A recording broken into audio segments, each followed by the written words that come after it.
Hey there, folks. Welcome back to another stream. And Mark is running a bit late, I guess. So I didn't know when that would be. So I figured do the stream, start now, talk to you guys, and wait a bit until he arrives. And that way, say hi to the chat, to anyone who's in the chat. Hey there, Bobby. Hope you're doing well. I know previously I saw Predminator, Silver Wings, RJ, Real Team Pen. They did your request, Real Team Pen. We'll do it as soon as I can. Jesse, doing okay. Can't complain too much. Other than being hot as hell here in Texas. It's like 82 degrees at night. It's supposed to feel like 91. So you damn skippy, the AC and the high ceiling fan on high speed is on. Because otherwise it'd be too much like an oven. Hey there, Jojo. Godzilla fan for life. Thank you, Predminator. Hey there, Foddy.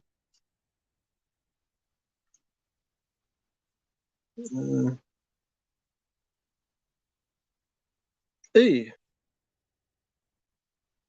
Oh yeah, he's got to get ready. So just saying hi to people in the chat. Hope everyone's doing while Mark is getting ready. And yeah, can't complain too much other than being hot here in Texas and sweating my forehead off to have a 5 head by the end of the stream. Or a 6-pack of head.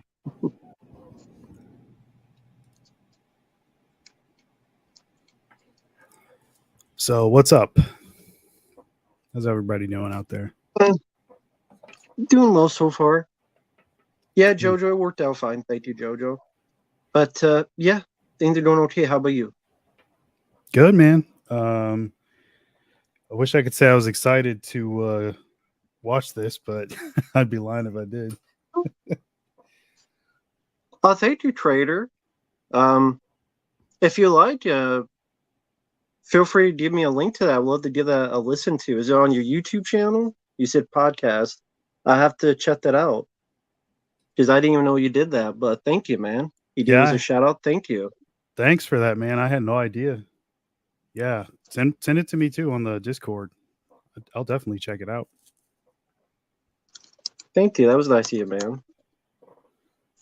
What was it? Death by Stereo? Oh, yeah, like Lost Boys. Lost Boys, yeah. Death by Stereo. I have to look into that. I just Death by Stereo podcast. Is that just the whole name? So I'm doing this because I know in my brain I'm gonna forget shit. So thank you. I appreciate that. We both appreciate that. Thank you, Trader. Yeah, I did a Real Kingpin. Broke the fucking VHS. It deserved it. Oh, thank you. Let me get to before YouTube makes them disappear. Thank you, guys. I appreciate it. Well, if I'm sleeping in bed and Mars said, "Hey, Alien 3 is your favorite movie now," I'd be like, "What are you doing in my bedroom?" Why is a black man doing my bedroom? The xenomorph's in your bedroom now. It's gonna get you while you're sleeping. Well, I mean, there is that one professor that I forget what college he was that said Alien and Predator were racist, and one of the reasons was the alien, like because they're black, and like the alien queen apparently is a female black woman. It was like a black professor, so like he did like Predator, and the Predator's racist because he has dreadlocks and shit. I swear to God, that's a real thing. He'd really think Alien 3's racist. There's the super face hugger that they cut out of the movie is black, actually. I don't know if you've ever seen that, but it was actually really cool. That design was every day in the bathroom. The design was badass though. Like I liked it. Like just the look of it and everything. It wouldn't have saved the movie, but it was still Very cool design, and too bad they didn't use it.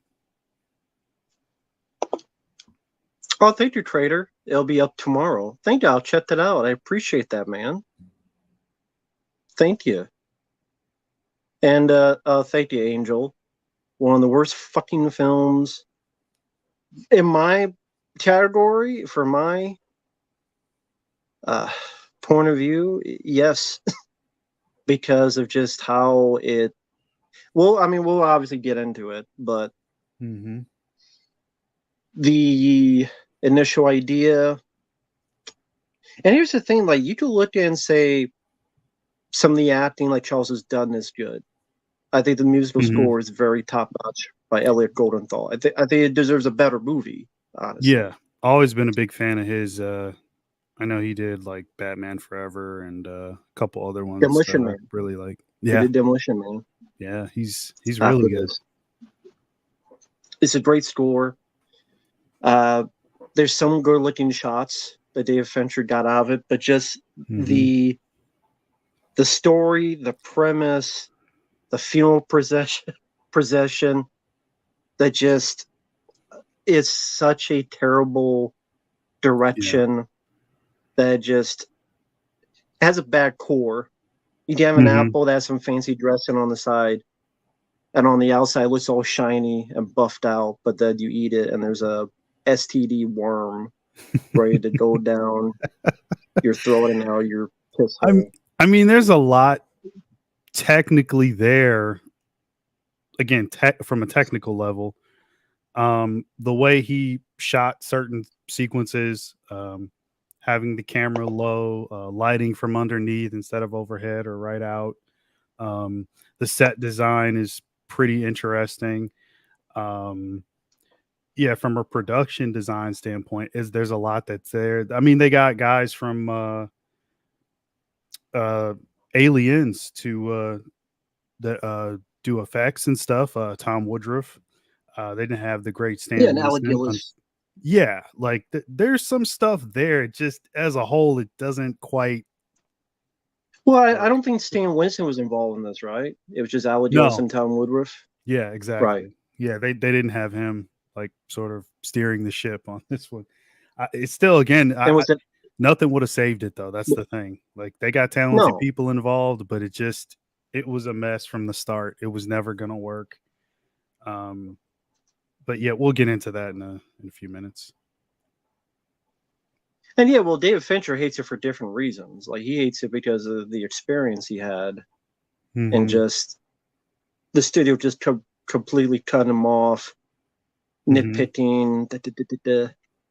I mean, it was a bad idea from the get-go, to be honest. So, yeah, if he had zero issues with the studio, I still would not like it because I don't like its setup. I think the setup in itself ruins the movie and the franchise for me. Okay. Real quick though, I want to get this out there. If anybody's got a link to the theatrical cut, please put it in the chat. You don't have to though, but if you do have one, that would help, only because I have to watch it on my DVD and my TV's over there. So the entire stream, I'm going to be doing this, like doing that. So we had wheat. We had wheat. You couldn't find wheat. See, that's the thing. Like, it's the same thing as T2 when we did that. It says the running time of the theatrical on the stream, right? But then you start them and it's the special edition. So it's fucking annoyed the hell out of me. But yeah, I tried. Thanks, Silver Wings. I tried. I checked archive. They didn't have it, which bugs the hell out of me about archive. Like, you go on there and you search for something, they'll send you like 50 results back, but it's never the thing you're looking for. But oh well. At least I got my DVD queued up. I agree, Trader. It pisses me off too. Yeah, it ain't worth the link. It ain't worth shit. Take a sausage link. And take a sausage link and shove it up his ass. But yeah, I mean, you mentioned Fincher a minute ago. Like, he said, nobody hates the film more than him. He still hates it to this day. There's a lot that went wrong. I respect the hell out of him. Obviously, was always a good filmmaker, and he couldn't help what they gave him to work with. And it was an ever changing script. Actually, I think they said they started and there wasn't a script because what they had initially got changed. So they took it away. And then the pages that he did have, they'd call him the day he's supposed to start shooting and say, "Hey, don't shoot anything. We're changing some stuff." That was like every day, if not every other day. So, to shoot all the asshole prisoners who were rapists and murderers and was supposed to give a flying fuck if they live or die, or exactly. for some reason. Name one likable character that isn't at least like a well-known actor, and by that I mean obviously the Ripley character or Charles S. Dutton's character or whatever. But all those other guys, they all look the same. Everybody's head shaved. They got the barcode like they're fucking hitman, and it just they all blend together. It's like I said before, it's just a bunch of random shitheads. What do you mean we all look the same? I know what you mean. I know. They're all shaved. They all have barcodes. Yeah.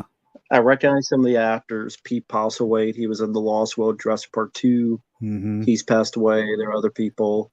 Charles Dance plays the doctor. My sweet brother Numsy.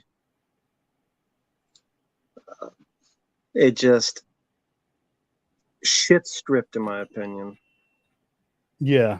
I mean, it changed a million times over. Before, during, and after. They were writing new pages as he was shooting.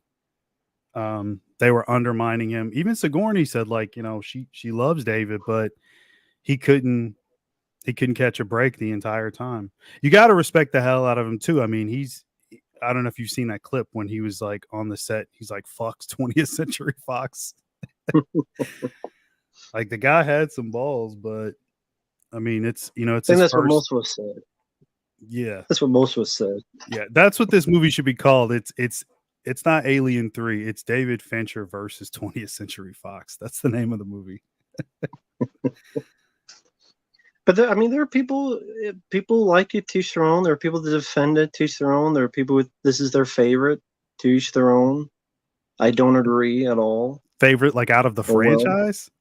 Like out of all of them? What? Come on. Yeah, I've seen plenty of that. Yeah, it's weird. That's I don't know. It's a David Fincher. Maybe it's a David Fincher thing. Maybe because of just how bleak, and they call it ballsy. They call it refreshingly dark, and like people who like dark movies. And I don't mean like Black Dynamite. I mean like yeah, dark as in like nihilistic.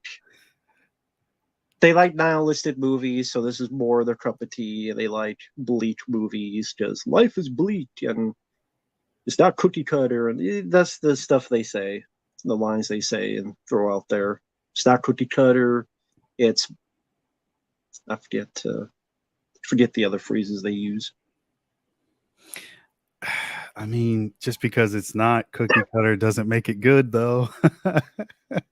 The guys that were involved in the production said a lot of it looks bad. Like they're not sure like why the studio went with this cut and why they made the changes that they made. And there was a ton of stuff that got left on the cutting room floor. I put it this way. This sums up the entire movie. They talked about how when they finished the movie, when they were done, they didn't wrap. On every film, they wrap filming. They're done shooting. They just stopped shooting. That's a direct quote from the DP, producer. They stopped shooting. They did not wrap the movie. They just stopped. And they said, at some point we just got to stop shooting because we're shooting all sorts of stuff and we got to stop at some point. That's what happened. So take that for what you will. But I guess we'll get started. We've been chatting for about 15 minutes. So for those who watch this after the fact, we're watching the theatrical cut. It's about an hour and 54 minutes, give or take. And if you hear a cat in the background, he probably knows I'm watching this and he's begging me not to do it, but I can't. It's an So, hour and tough 54 kitty. minutes too long. I'll be paused at the beginning. I'll count down from 3. Yes, Mark, very nice backdrop you got there with all the molten, the sparks, that you put over here, the background. Oh yeah. And let me see if I can do something here. Let's see. Can I sure. change it? And why does the alien look like in your background, he's humping the ground? He's in the position to get butt fucked. He's crawling. I can't. I Okay, don't know. look at behind Mark. Does that look? Does that? Okay, wait. Put your up first. Okay. Yours bigger, right? You're better with the layouts. I'm fucking this whole thing But up. I do it. What you did to me, like do it to look at Mark, right? Does that not look like he's ready to get butt fucked? He's on his knees. His I'm trying to tail's duck lifting down. up. He is ready for someone to butt fuck him into, just like this franchise got butt fucked into oblivion. He's in the pole position. He's ready to take it up the Hershey Highway, probably with his own tail. That explains the whole franchise. Oh yeah, I mean, yeah, it does take place in a prison. So if you watch Oz, it's a lot. Alien Oz style. Prison. That's how the prison should defeat him. See, that was their problem. They tried to kill it. They should have gone the other way. It says, "Where do I have some? Grab it and tie it down with bars of soap." That was H.R. Geiger's thing. I don't know if you know about that. He designed like a what was it called? Alien erotic or xenoerotic or something like that. And like I'm sure he did. He drew like a scene where like somebody was supposed to make out with the xenomorph. It was this weird I'm sure shit. he did. He drew so much crazy shit. Yeah, they didn't really use like any of it, but anyway, let's start. I'm gonna get to the Fox logo. No. Oh, you want to get to the Fox logo? Okay, 1 second. Mm-hmm. Like right when it starts. Okay, I'm there. Okay. Like right when it starts. Okay, hold on. Let me know when you're ready. It's got the whole Wayland thing up there, and but yeah, the alien, the prisoners sure just groped it and used all of the holes. Then maybe they would have defeated it. See, they went the wrong direction. They should have watched more Oz. They didn't have TV. That was the problem. Okay, I'm paused at 1 second. I don't pay. I don't punk. As a Mr. Jean-Claude Van Damme would say, I don't pay. I don't punk. All right, we'll pause at the beginning. 3, 2, 1, pressing play. Yep. And 20th Century Fox.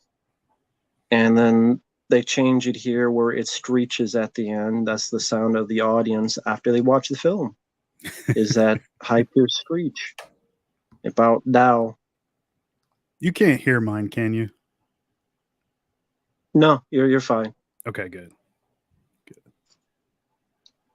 Again, I'll give credit where Elliot Golenthal's score is very good. Like I said, he did Demolition Man. You mentioned he did Batman Forever. He did Batman and Robin. This deserves a better movie. This score. I could listen to the score and be perfectly fine. But this movie, as Sigourney Weaver's like, I don't want guns. Guns are bad. Even though she used guns in Cabin in the Woods at the end, Paul at the end of that movie, that Bruce Willis from Cold Light of Day. Like she's fine with using guns all the time afterward, except in this movie. Explain that to me. I don't even think she could. I don't know if anyone could. Yeah. I can't hear mine, but that's okay. I don't think I really need to. But I would like to hear the music. You put subtitles on. Yeah, I just wanted to hear the score because I never watched the movie, but one of my main things that I do like about it, if anything, is the score. Like you mentioned, Demolition Man. He also did Heat and Pet Sematary as well, which I like. So Yeah, he's very talented guy. It's just This beginning is so much fucking bullshit. yeah. It's so bullshit. Where did the eggs come from? I don't fucking know. How did the eggs get there? They don't know. The studio has no idea. They just I mean, decided would to the show alien queen, would the queen have that much time to shoot out a couple eggs in between leaving orbit and when it gets Bishop? Would it really have that much time? Really? apparently so. I guess. Hey, Mike. Hope you're doing well. Thanks, man. Yo, what's Yeah, up, Mike? Saturday's the birthday. Yeah, 25th Saturday's the birthday. Thank you, Mike. Oh shit, that's right. Yeah, Saturday. Which Happy I'll be doing a birthday in stream 7 advance. p.m. Oh, on Thanks. Saturday? Yeah, 7 p.m. Central, I'll do a stream. Cool. Just birthday stream. Why not? Cool. Bishop did not bring it on board. I've heard about that. That made zero sense to any of his programming that we've seen before and after. Yeah, I don't buy that.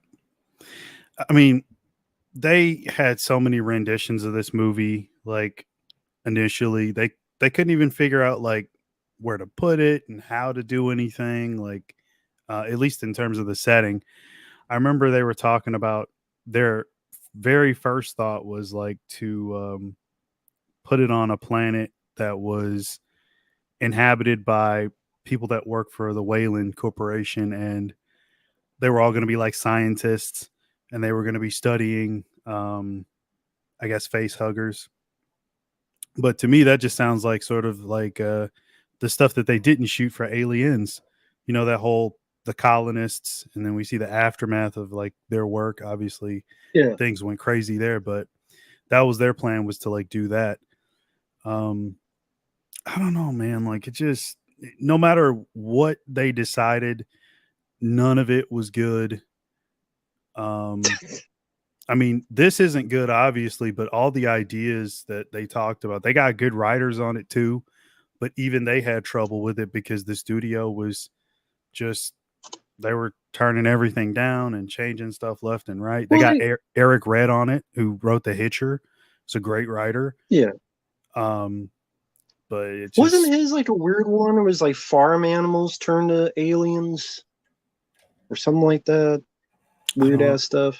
I don't, I'm not sure about that, but it's And then you had the possible. wooden planet with monks. I do remember That hearing was the about that. script before this. That was going to be done by the guy who did What Dreams May Come afterward. Mm-hmm. And hey there, Retro Crypt. But yeah, God, this is such bullshit. Yeah, let's kill off Hicks. Why the fuck do we need Hicks? You know? Mm-hmm. And yeah, let's kill off Newt. What the fuck we need Newt for? Why the fuck we need anybody? You know? People only liked aliens. It was only a fucking crowd pleaser that people liked. Fuck it. You know, make the whole ending pointless. Last 20 minutes of the 30 minutes of the fucking movie is her getting ripped Newt. She didn't need to. She could have just left. In fact, she had just left, she'd be alive. Because the AIDS wouldn't been on board, probably. Mm-hmm. So, yeah, she should. That's the point, people. Leave people's ass. Called save ass. That means you move like a motherfucker and you don't worry about anybody else. Just worry about yourself and you'll live. That's Mm-hmm. the tell all of this. If you save somebody, you don't get fucked. That's what happened to Ripley. She saved Newt, only get fucked. Everybody gets fucked in this movie. Pretty much. Yeah, Sorry, Mike I'm going is on. I hate this shit so much. I hate it. oh, you're fine. I'm right there with you. Mike's talking about Michael Bain. He's right. I do remember hearing about that. Like he didn't want, like, because they were going to shoot a scene where like the alien was going to burst out of his chest or something, and he's like, no. He's like, I'll sue you if that happens. And then they said that they like, well, we'll pay you for your picture, which we just saw up on the screen there. And he said he made just as much money on Aliens as he did for them using his picture right there. I think they say he made more. He made more for that picture. And he said he wished he had known, like, if Fincher, he knew Fincher was going to become Fincher, he would have been like, no, just use it for free. Just give me a job in the future. Oh, this looks so shitty. Like, what the fuck is that? Those are supposed to be special effects, people. It's the wind. Yeah. It's the wind. But it's a PC game. PC games look better than this shit. It's funny, like you got like all this stuff going on, and like it all just, goddamn, it goes nowhere. Like you got the dog thing, because like I remember they had the giant ox or whatever that got the face hugger on it, and oh man, those designs were just fucking silly when they showed like the because I know one idea was for them to put a dog in the suit, and I remember watching that scene. It just looks fucking terrible. They were like, "Yeah, this isn't working. We got to change that." So there's another bunch of time wasted on something they didn't even use. I find the Alec Gillis Tower Jr. They'll defend that, but they'll shit on Leviathan. I have not heard as them they shit did on on the Leviathan. Blu-ray. Oh, On the wow. Blu-ray, the special features that's like 50 minutes long. It's just them shitting on the movie, and it's a bad movie, and the effects suck. It's like, oh, can I talk about Alien 3 instead? They the dog alien. I'm like, what the fuck? Where the fuck is it? There's most of it is like replaced by terrible like effects that don't even work. I know they were saying like stop motion won't work. It doesn't look good. It's too dated. They tried using the puppet, shooting it at different frames and stuff. It just, man, I don't know. None of the Civil Wings. Go ahead. Sorry, I was going to say, Civil Wings. They did with Stan Winston on Leviathan. The same guys who worked on Leviathan worked on this. Alec Gillis Jr. They worked on Leviathan with Stan Winston. Mm-hmm. So they shit over it where Stan Winston can't defend it, but they'll praise this. And it's like I've heard them praise the movie too. Maybe because of Fincher or whatever. I like Fincher. Don't get me wrong. I like Fight Club. I like Seven. My favorite is actually The Game. Love The Game. But I hate this. Yeah. And Charles Dance is a good actor. I don't give a fuck about his character though. No. I mean, he's much like everybody else, just going through the motions of this. Not that he really wanted to. I'm sure he wanted to make a good movie. I mean, they all did. When you watch the making of, they were enthusiastic about the project, and when they got there, they were all having a good time making it for the most part.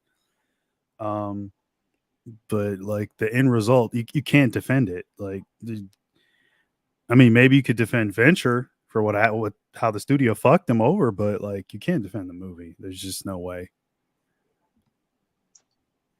Creator, the video games are good because there's actually guns. You can actually do shit. And I've seen like Civil Wings here on the channel. He's played the Genesis one, and that looked like a good game. I played the Super Nintendo one a long time ago, and the Genesis one, Ripley lives. Funny enough, in that game, at the end of the game, Ripley lives. It's like they knew. And then both they had guns. It's like they knew. It's stupid not to have fucking guns because the actress said no. And it's like, well, it's different. No, it's just going back to the first film then, where they barely had weapons except maybe a flamethrower. So it's just, that's all it is. Just going back to the first one with one alien, stalking people one by one, and only have not only less interesting characters and more strips with continuity because of all the script rewrites, but again, you have this nihilistic, depressing tone that was never really part of the first two films. No. And it's like, okay, it's different. Doesn't mean it's good, like you said. Right. Yeah. And they wondered why it suffered box office wise. Now, it did make money, like, um, globally, like when you look at the worldwide gross, but domestically, it made like 50 million or something. It was not a hit at all domestically. Internationally, it did well. I know they were saying in Europe it did good, China, stuff like that. Like they liked it over there, and it did make a lot more money internationally. But I think word of mouth is a bigger thing here, even for back then. They were like, no, this this is not as good as the first two. I mean, what rewatchability would you have to want to go back to see it? Like, what would be if you talk to someone and you go, you need to see this film, and they ask you why? What would you tell them?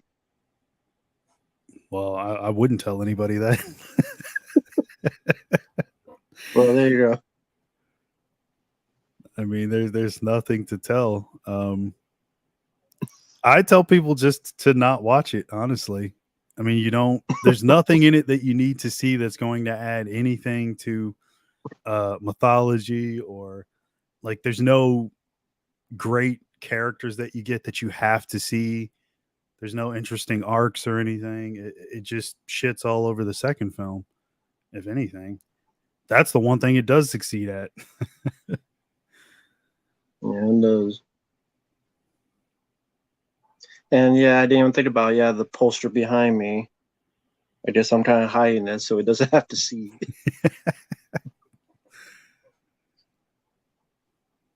Yeah, Chris, maybe if Alien Resurrection gave me cramps, this gives me migraines, or pulled groin. Uh, yeah, Mike. Yeah, a lot of people say that it's such a underrated, brilliant masterpiece. Yeah, it's a Maybe, misunderstood masterpiece or some shit. No, it's not. Come on. I Bald Ripley. I didn't really care one way or another. I didn't care. There was a lot more issues I had with it. And they had to I think it was in her contract. They had to pay her more money if she had to shave her head again for reshoots. And what do you think happened? They had to do reshoots, but they ended up doing uh, a shaved head like cap like over her hair instead. And I think that took like a week for them to make just the cap, because they had to put in hundreds of thousands of like her little short hairs into the foam latex. And Mm-hmm.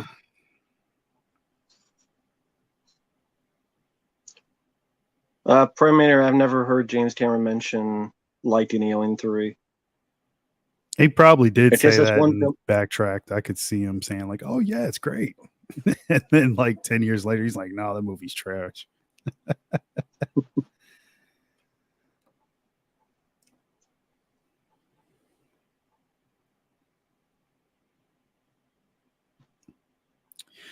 Yep. What's up, Danny? I see you in here, man. What's going on? Hi there, Danny Dundada. Hey there. Yeah, Mike. Yeah, you're right. I was just talking about that. Like, it's what a waste. This is the problem. There's so many things that they wasted money on. I remember they even for the reshoots, like they go back and do the reshoots, and then I think they said like a week or two later they wanted to change the ending. So like they were screening a movie for the execs and stuff, and it had no ending really, and they wanted to change everything that was leading up and how it looked, and they weren't happy with this and that. And Fincher wanted to fill in like a bunch of different things that he thought the film was missing, like A, B, C, D type of thing. And they were like, okay, well, you can go back and you can shoot B and C, but you can't do A or D. And it's like, what the fuck? Like, isn't he the director? Like, it's just ridiculous. And yeah, this is what we wanted to see. We wanted to see Ripley play with a naked little girl, autopsy, this whole thing. And maybe people who are into necrophilia or people in Hollywood will like that, but us normal folks, we don't really like that shit. Yeah, they cut that out. That ended up on the cutting room floor. More money wasted. They shot that whole sequence where they did her autopsy, and it was super graphic and gory. And the effects guys were like, "This is too much. Like maybe we did too much, and like we feel like we're sick from making this, like just from watching it." And they cut it out.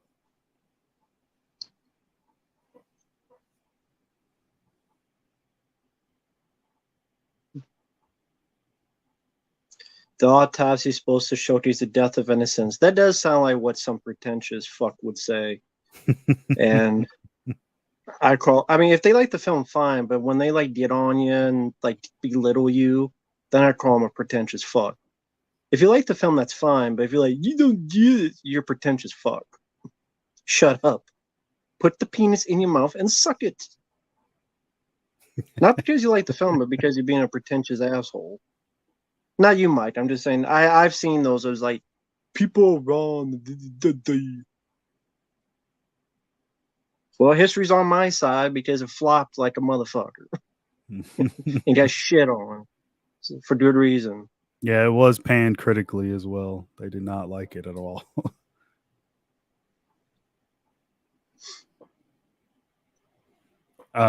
Yeah, the wooden planet idea was stupid. I remember seeing the sketches of the wooden planet. It looked fucking terrible. That wouldn't have worked either. Why the fuck would a planet be made of wood? Like I don't know. it's the most ridiculous shit ever.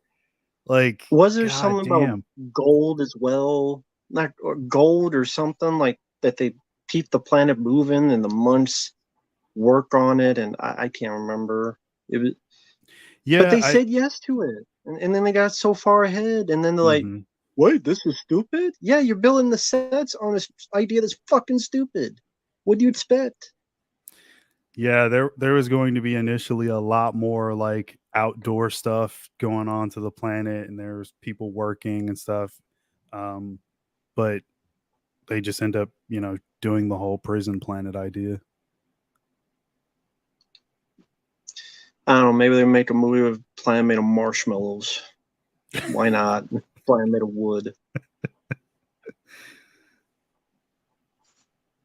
I mean, that's the thing. I would rather like. There's a lot of directions to have gone with an EM3, the original, more bigger budget William Gibson script, not the one that they did the audio movie on with Michael Biehn and Lance Henriksen doing the voice. Not that one, because that one is like really nothing happens.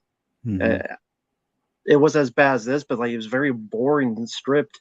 I'm talking about like the original script with like big budget you would need though. Or yeah, don't have those characters at all. They went home and follow, I don't know, a random Marine or someone else. Hmm. And well hell, just have it be like if you want to set in a prison, then it's funny, Dunny Dunda, you didn't mean to do it, but you actually beat me to it. Do like a Running Man or Death Warrant type of thing where it's like an innocent man who's put to this prison, and then somehow the company saved a couple and they want to use these prisoners as experiments, and something goes wrong, something fucks up, the planet's quarantined, and this guy or who, yeah, have it be a guy as a lead to be different. That way you don't have comparisons to Ripley, and Hmm. then this guy has to survive, and you have a different. It's like he's got to survive the prisoners, but he's also got to survive the xenomorphs. So can he trust these guys who want to kill him or do worse? But then the xenomorphs, and like there's a lot of like paranoia to deal with. Can I trust you? Type of thing you to deal with.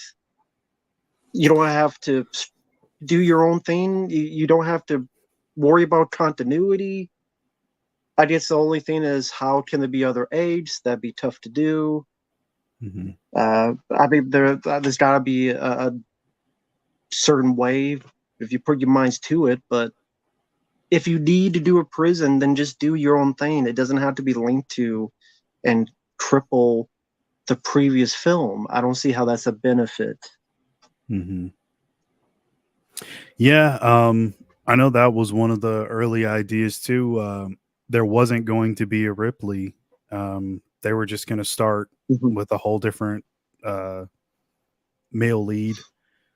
I remember Rennie Harlan talking about that because he worked on the movie for a long time before he ended up leaving the project, and he sort of saw the writing on the wall, like too many cooks in the kitchen.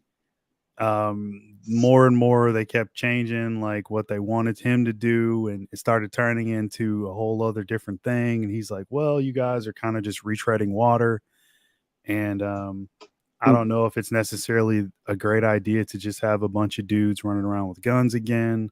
Like maybe we can do something new and fresh with it. um and to me, like, I would have been fine had they done something else and not had Ripley, because I remember Cameron talking about like the whole family aesthetic was kind of set up there where you have Hicks, got Newt, you got Ripley, and um there was supposed to be, I don't know if it was in this or like I remember hearing something about like a shot where like um the camera turns and like they're all like going towards home, like going toward Earth. You would see the Earth planet, and like their story was done. It Yeah. was complete. But then you have this where like, oh, let's basically send her to hell on Earth and kill like the only emotional attachment she has.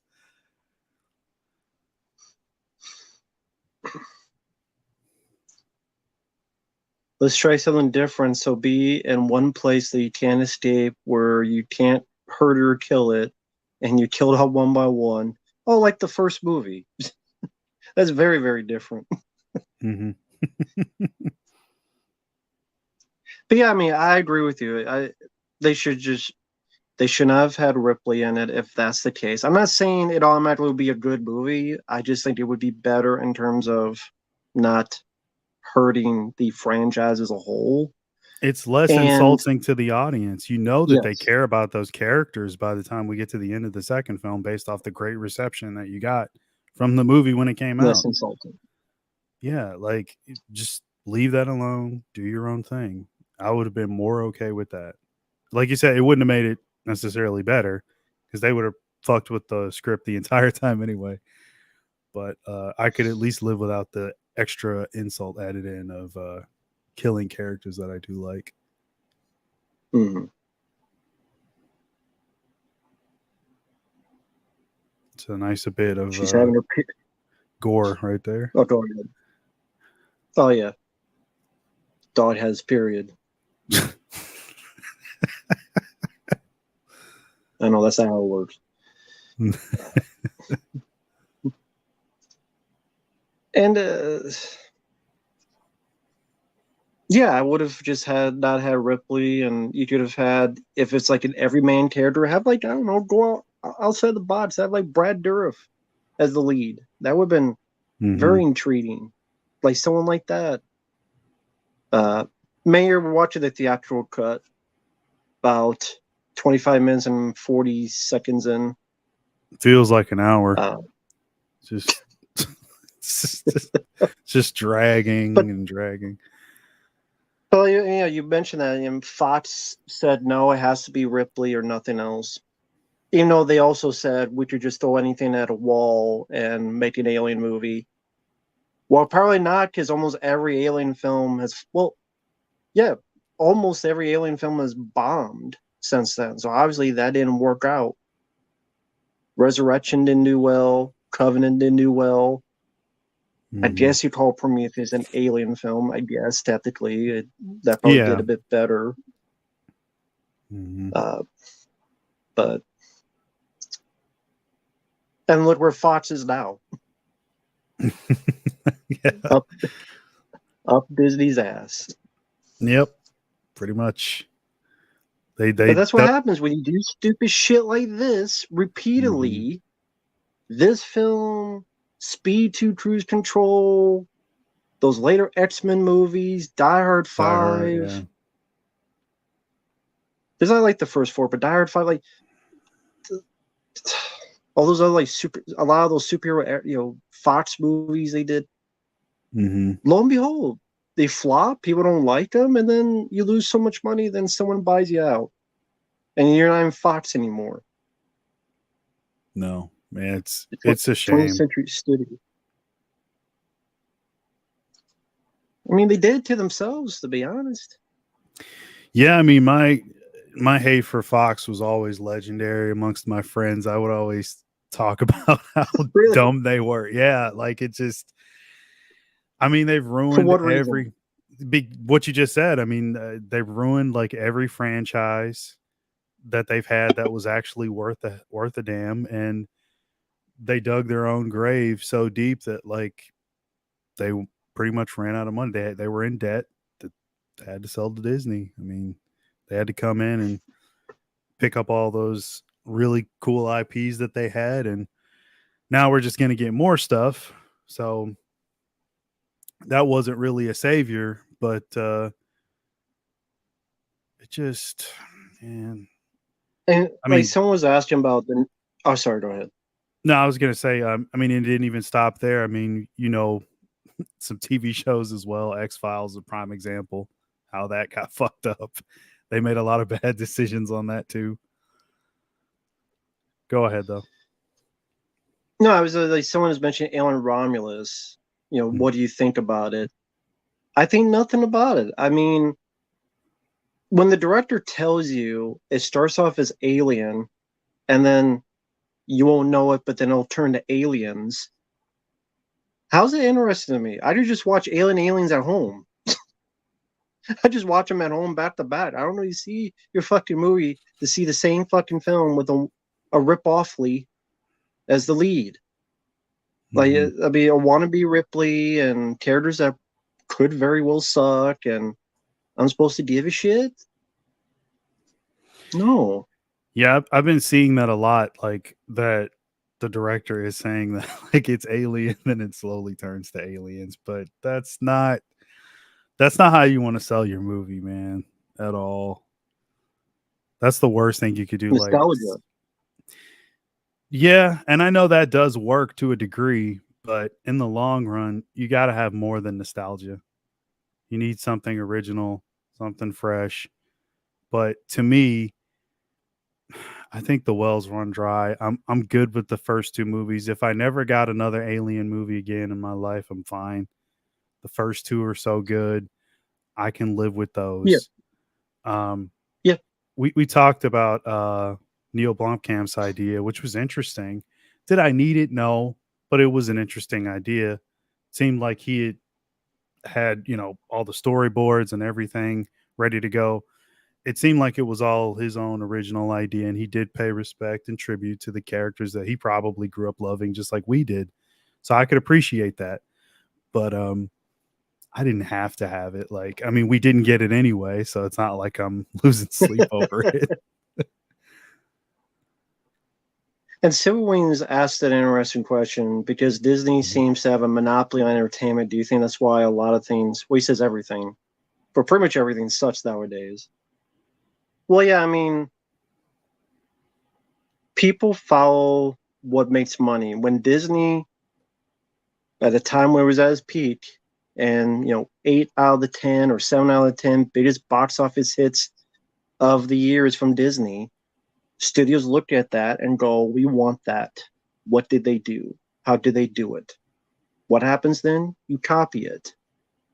If it's politics, copy the politics. If it's the humor, copy that type of humor. Mm-hmm. If it's nostalgia or really honing in on the 80s or honing on the certain plot points that seem typical, but yet they're making money, let's copy that. I mean, it's easier to copy than to make something original. Like, right, original doesn't automatically mean it's good, but again, it's easier for them to see either a TV show or a remake or a property and take it, copy it, see a trope, copy it. And I mean, at the end of the day, it's always been about business. There are good movies that come out, but it's no different. That it's been a business the whole time, and that will never change. Sometimes you get a better percentage of movies that are good or worth a watch, but they copy. I mean, that's the thing. So they copy who's number one at the time. And a lot of people copy Disney, and you're seeing the effects of that because I've read multiple articles that say this is like the worst box office season in a long time, especially coming out this summer. But like, even films that seem decent, like people got burnt out on such a slate of movies they thought were terrible that it's hard for them to take a chance on much of anything. So even if a film may be decent, it's like, I'll wait till streaming. I don't need to pay because I don't want to be disappointed. And then The Fall Guy? I haven't seen it. Looks fun, but it bombed. I think it's already on VOD, like 13 days later. And you think Twisters is going to be a big hit? No, I don't think so. They're hoping, but yeah, it probably won't be. Yeah, I mean, talk about going back to the well. It's funny though, with Disney, like, back in like the 90s, they were setting trends with all sorts of stuff that they were putting out that was, to a degree new and fresh, like Lion King or whatever. It's good movies that they had back then. But now they're not setting any trends. Like, they're following trends of what worked in the past. And that, I don't know how they don't see that that's probably the worst thing that you could do. Yeah. That I didn't mention that, but that was kind of a cool scene. But again, it was so throwaway. The guy going into the fan blade. Those fucking fans. Those Ridley Scott fans that you see in Blade Runner.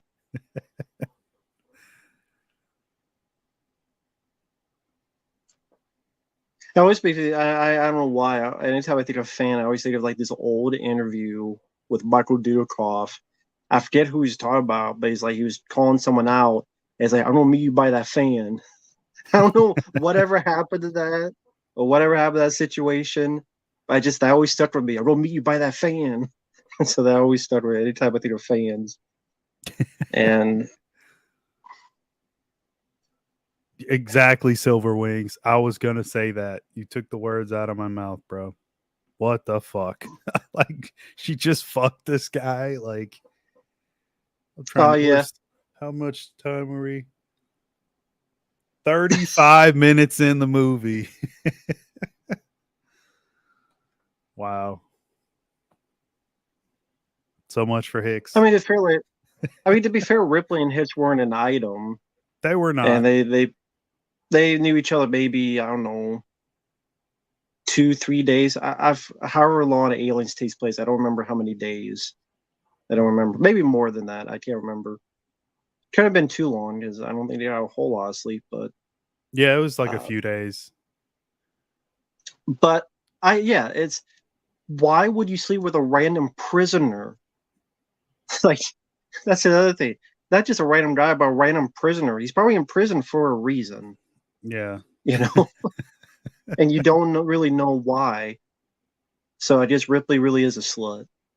So that's what we find out. You were wrong. You said we don't find out anything. You find out something. She's a slut. Why didn't she bang Hicks then? Ripley's a slut. No time for love during that. They have more firepower. They have more time. She didn't know there was an alien at this point. That brings me to another thing, and I brought this up in the past. I think it might have been on the Resurrection commentary or at some point.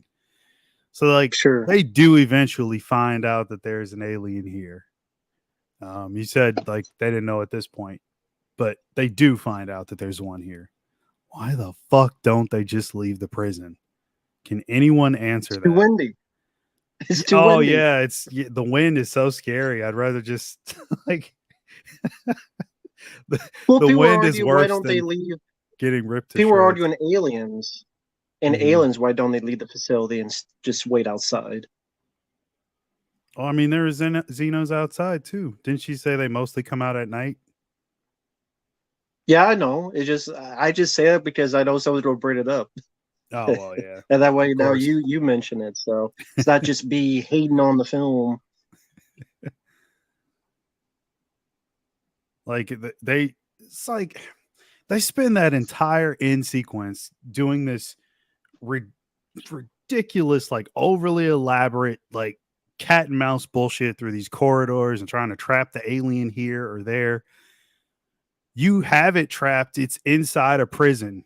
Go outside. Just go out there and it's trapped inside.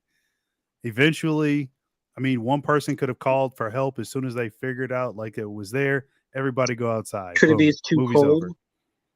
Could it be it's too cold, like the weather No, has because like changed? at the beginning, like they're, with the ship or whatever, and like they just got regular coats on. I mean, I don't think it's that cold. You don't see their breath anyway, like when they're breathing. So the planet's like got oxygen. Like it's just windy.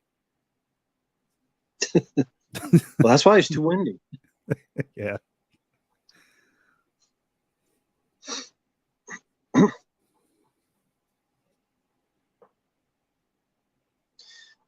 Well, okay, here's the thing. Do they even know the help is coming?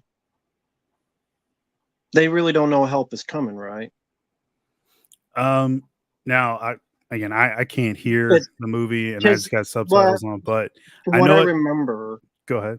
from what I remember, they didn't want to call the company because she said they would just kill all you. They don't care about you.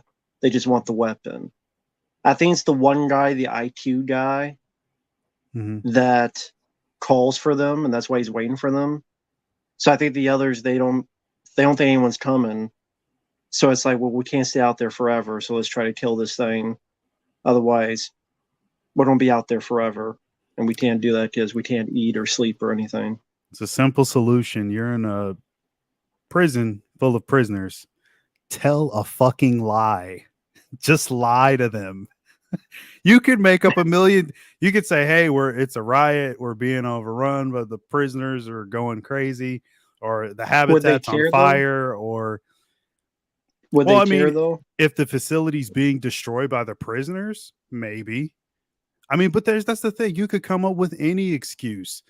Okay, don't tell them there's a Xeno there. Tell them that they captured a couple of face huggers. They've captured face huggers. What would you like us to do with these? Don't they want those? I mean, they're valuable to Wayland. Like, go ahead, Well, aren't these come get them. prisoners just left there to die, or do people actually come by and give them stuff? That's a very good question. I don't know, Because but why? I Why would they? Why wouldn't you just leave them to die? There's no yeah, guards. Like there's no. right. Just leave them to die, or just nuke the planet or something. Mm-hmm. What's to stop them from like fuck all these prisoners? Why are we keeping them alive? There's no purpose. They're not getting Right. paroled. It doesn't look like. Oh, here comes your favorite scene, Matt. Oh yeah, there's resupplies. Why? Like, why are they resupplying people they don't give a shit about? That looks like no one's going to get paroled. There's nobody watching for their safety. We're going to give you supplies so you stay alive, but we're not going to have someone stay here to make sure you stay alive. Mm-hmm. I guess the one boss, whatever. Oh yeah, my favorite scene. Yeah, because this is what was missing in the other Alien films. He's got to put the goggles on first Yeah, and he's got to be like and before scream. before Riddick. Yeah, Before Riddick, there was this guy. this is so ridiculous, man. Hey there, Danny.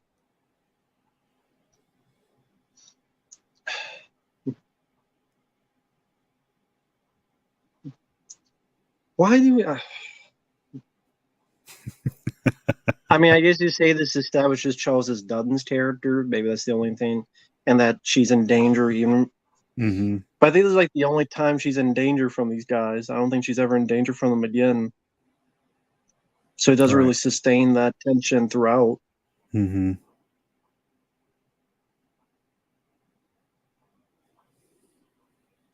the pylon or something.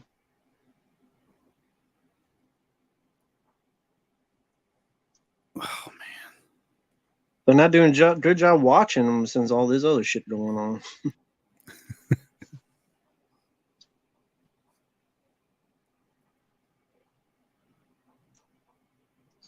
I don't know if it's true, but I swear this guy on the right here, the black guy, I swear he's the guy in the last Boy Scout who Bruce Willis is like. He's got a gun on Bruce Willis, and Bruce Willis takes away and beats him up on it. I know I've seen this actor before. I can't remember his name. I think he's done like a lot of bit parts and stuff. I mean, I've seen that movie a million times, but I can't place his face in that for some reason. Maybe not. Maybe I'm thinking of something else. It's like after he sees Halle Berry in the bar and he's in the alleyway, you have the one guy with the hat and he's got the gun on him and is like, Bruce was like telling all these jokes about fat jokes and that guy. Yeah. No, that's not him. That's somebody else. Oh, okay. Yeah. I know what you're talking about. Sorry, I haven't just tried to think of better movies, that's why. Just like, who the fuck are these people? Why would we give a shit? Who the fuck are they? Is this like the first time we've seen these people? Yeah. What do you mean these people? I mean like all three people, including the white these guy. people. Who the fuck are these people? Have we seen them before? Who gives a shit? Yeah. I mean, it does such a poor job. I mean, I don't know if it's just this fucking script or the editing, but like it's establishing like so many of the other characters, like they do such a piss poor job at that.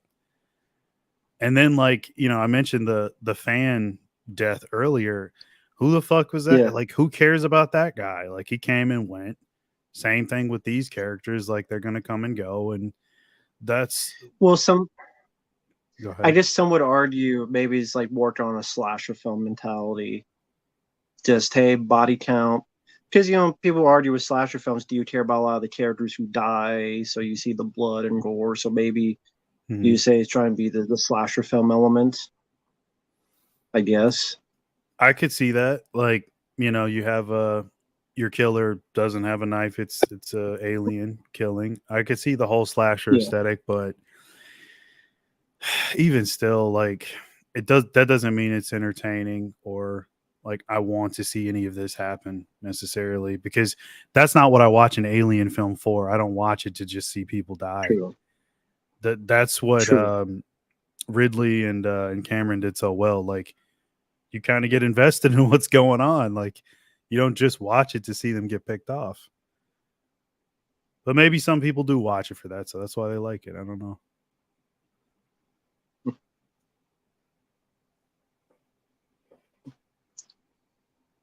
Well, I mean, I guess that's the funny thing is that I think it seemed like the films got bloodier and we didn't give a shit because Resurrection's pretty bloody. The guy who picks out his brain when he gets in the head. I forget the actor's name. Dan Hedaya. The alien hits him in the back of the head. He like picks his part of his brain out. I'm like, the fuck is this? Peter Jackson? Like, those characters had some personality though. Ron Perlman has personality. Wincott has personality. Winona Ryder. I mean, I may not love those characters, but they still have some sort of semblance of personality. These are just random. I don't know if Winona Ryder has personality in that. I don't know about Winona Ryder. Well, I mean, she is supposed to be an Gunn. android, but I know what you mean. Yeah, but even Lance Harrison, he's half dead here, and he has more personality than Winona Ryder. At least in that movie. And that's an android too. This is a cool effect. Yeah, definitely. I mean, she didn't really feel like an android per se.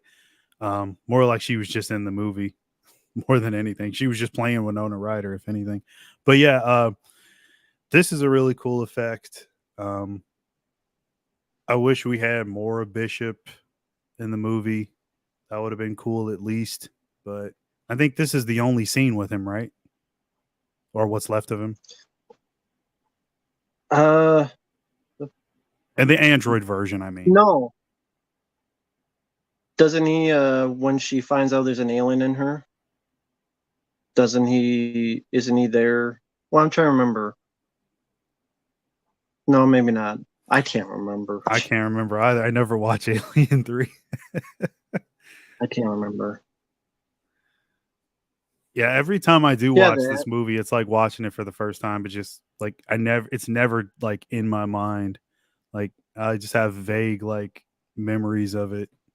And as soon as it's over, it's just forgettable for me anyway. Yeah, I agree. That's a good, special effect, the animatronic there. Pretty much a big puppet.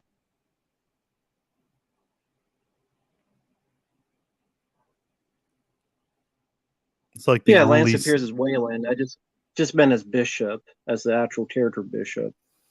yeah, it's the only scene I'm like paying attention to.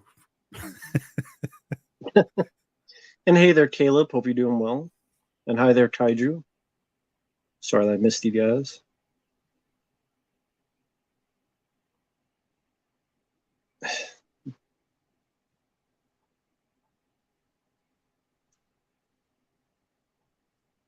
Teach their own, Richard 86. I think the both suck.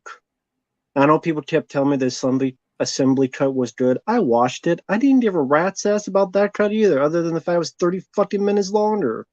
I mean, great. I see a shitty movie that's 30 minutes longer. It's still shit. At least it's shorter. So I hate both cuts. Is I'm that cut sorry. different from the special edition, or is that the same thing? I think that's the same thing. Okay. Like the ox, which I mean, yeah, the dog kind of makes more sense if he's supposed to be so fast. Like, why would it be an ox? Right. Thanks go out to Predminator. He sent in the request. He requested a couple of these. He T2 last week, this week Alien 3. So thanks go out to Predminator. He's very nice. Yeah, shout out to Predminator. But fuck this movie. But yeah, like the special edition, what? Okay, instead of a dog, it's an ox. A couple scenes talking about religion. Don't give a fuck. The one guy, he lets the alien out.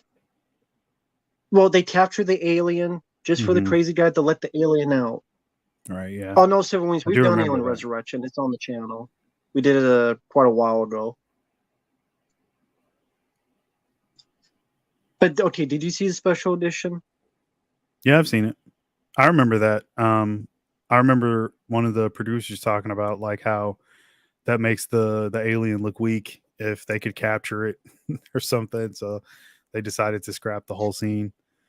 But then you had another one saying like, hey, like it's a good idea because it happens sort of like in the middle of the movie and there's anticipation for it to break out because the audience knows the movie is not obviously over yet.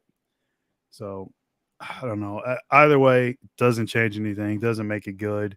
I've seen the special edition, but it's been a while. I do know there's like another cut floating around, I guess it's like a work print cut, which is probably just as long, if not longer than that one. I know his Is there? original cut was 3 hours, which is way too fucking long. God, And I never want to watch that. fuck no. Is there a good cut? No. I mean, Is there? Fincher even said that the special edition is not his cut. He said that like he doesn't have a cut, basically. Because people would ask him, like, hey, I like your director's cut. And he's like, that's not my cut. Like, I don't, I never made a cut. Like, whatever cut you see is just what the studio did. Doesn't matter which one. Mm-hmm.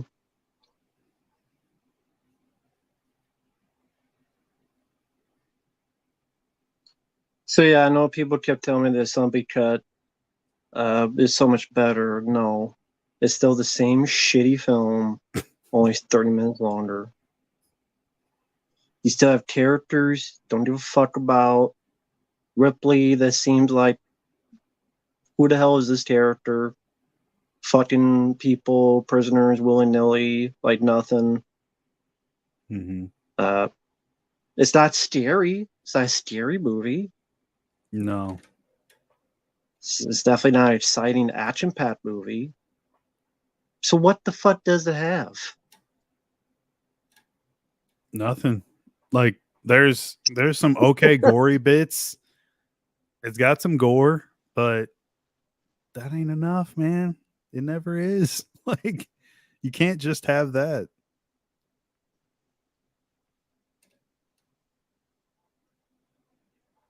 Well, they tried to do that Alien Covenant. Look how that worked out. Alien in the Oh shower and yeah. all that. Yeah.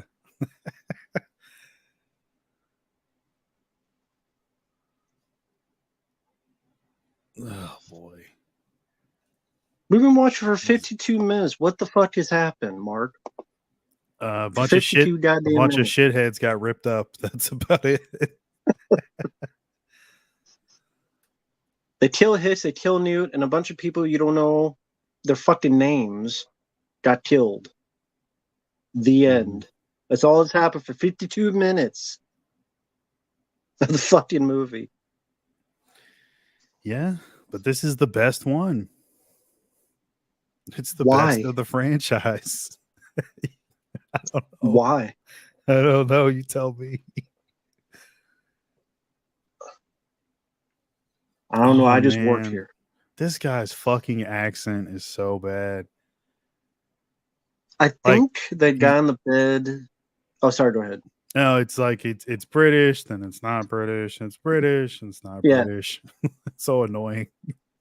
Why? Why is that the case? It's like, yeah. Why does his voice like do a 180 like every other 2 minutes? I think Fincher told him to lose the accent, but he had trouble with doing it, and it just turned out the way it turned out. That's. But it's so good when a guy can't keep his own accent consistent. We make fun of it in other movies, but we can't do it for this movie. Give me a break. Yeah. I think they got on the bed. I think that's Paul McGann. I think he did like one or so seasons of Doctor Who. I think he was Doctor Who at one point. Okay. I believe so.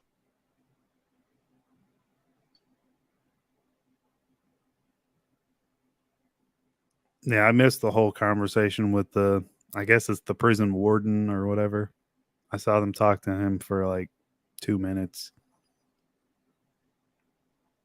Mm-hmm.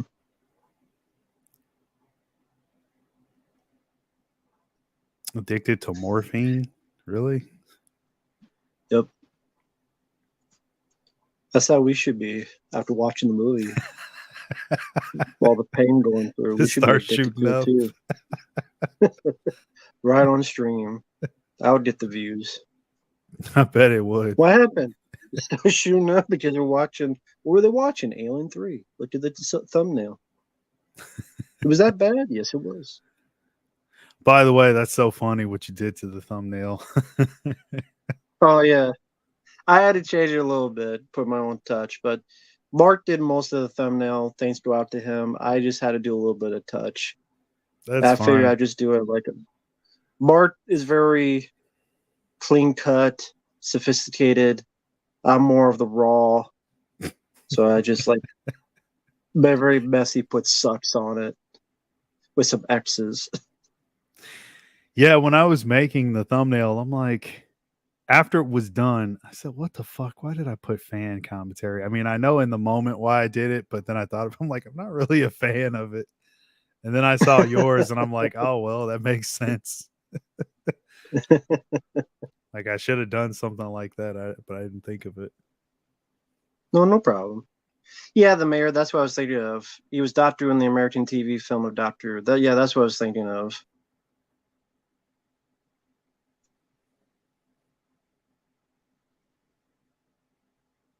Is the alien wants a kiss? Well, he's in prison, so he's learning from the prisoners.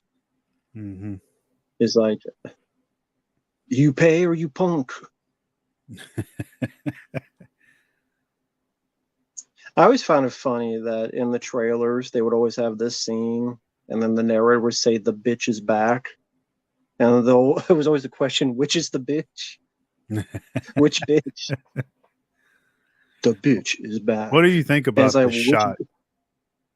Just curious. it's a neat shot, but at the same time, the only reason it occurs is because she's impregnated. So it is a cool shot, but just knowing the reason for that was going to lead to her death.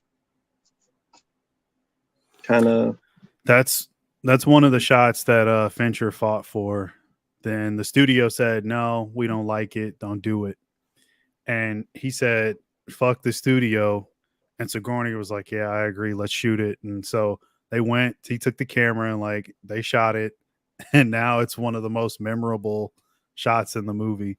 So once again, the studio didn't know what the fuck they were talking about. Didn't want him to do something that actually looked cool.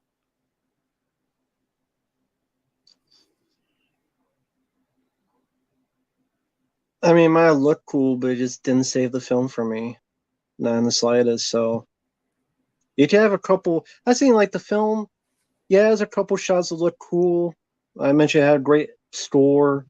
Some of the acting by Sigourney Weaver and Charles Dunn's not bad acting, but just again the script, the pacing, the whole setup premise, how it completely shits on the previous film, which is one of my personal favorite films. Can't overcome that. It's just impossible. And it's just not that exciting. It's not scary. You don't care about most of these characters. You can't even tell them apart. They're all bald, cockneyed, accented assholes. Yeah, and like, oh yeah, he's standing right under a hole in the ceiling. I wonder what's gonna happen. Like, Richard 86, I disagree. There is no story here. Unless you want to talk about like ripping off the first Alien. So I disagree with that. It's, in my opinion, it's a terrible movie with shit characters. And there's not much of a story. There's a bunch of asshole prisoners. They get killed one by one. And again and again and again. Until they kill the alien and then everybody else dies. Except that one asshole. yeah, I mean, To me, there's not much of a story. Yeah, I mean, there's like a shoestring thin like plot outline, and that's pretty much it. There's not really a story here. Alien on planet. That's it. Like on a prisoner planet. That's literally it. There's nothing there. What can you really get behind? And I'm not picking on you. I'm curious though. You might. I don't know if you mean that this is no. I mean, Richard. Like, if you think this is better, that's cool. You like what you like, but tell me why. Like, I'm just curious. What makes this better than Aliens? And not necessarily. He says it's the best. So he says it's better than Alien. He says it's the best. I told you, Mark. You didn't believe me. I said that, and you. I gotta hear why though. Like, I mean, it's his opinion. I mean, yeah, I mean, I would love to hear it, but I don't come across people that like this that much very often. So I just want to hear what his take is as to why. And, I just find Richard, I'm not picking on you, dude. I'm really not. I want to know. I'm just curious. I'm just laughing because I remember I said that there are people who feel that way. I think you kind of like, no, there isn't. Like, I don't think you believe me 100%. Maybe you did, man. Like, you're laughing about it. It's just that's so surprising. That's very, very surprising to actually. I 110% disagree. Absolutely disagree. Okay, now Richard, you're being a troll now. Like, if you have actual legitimate reasons, I'd love to hear it. But if you're just going to be a troll, that you can't take you seriously, man. Like Mark's asking, like, what are some legitimate reasons?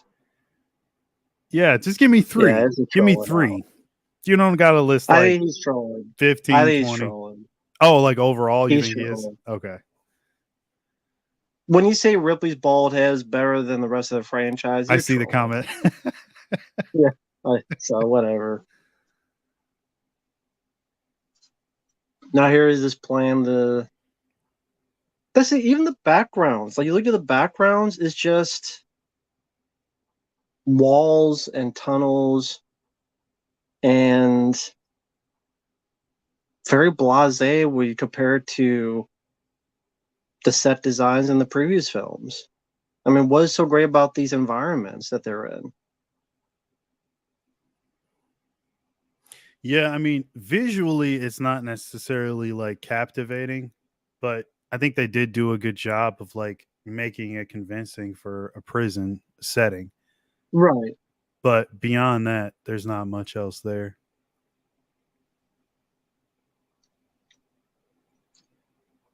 So I mean, it's not even that. Like that's what I mean. It's not aesthetically a visually pleasing movie.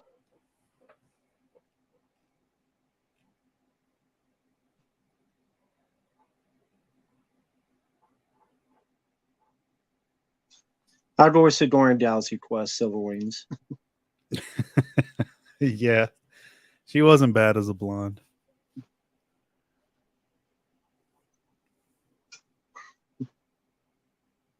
Yeah, Leadworth's reused as a prison. Yeah, yeah, I know, because that's how the finale comes about.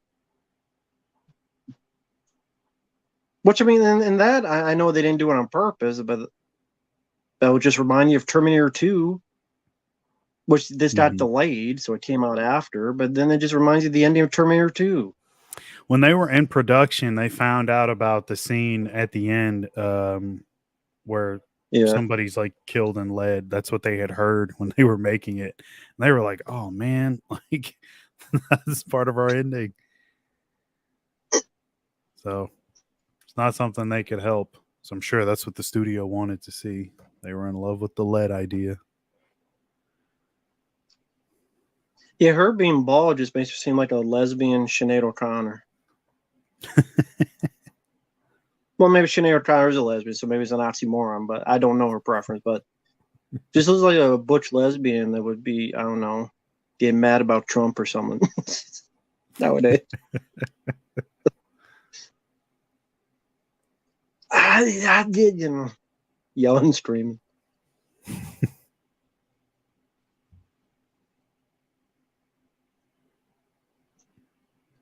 Well, they're all working together. We got to work together. Yep. All these people we don't know and don't give a fuck about. They're working together. Thank God. I might almost give a shit about some of them. Actually, no. Can you name one of these prisoners' names? That's not Charles Dutton. Uh, you mean like their actual name or like the character name? Character name. Uh, Ripley. That's about it. That's all I got.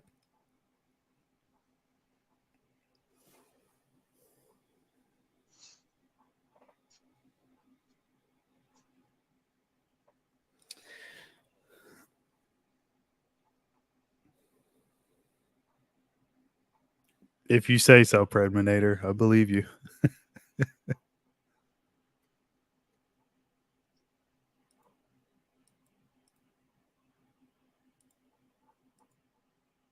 Oh man,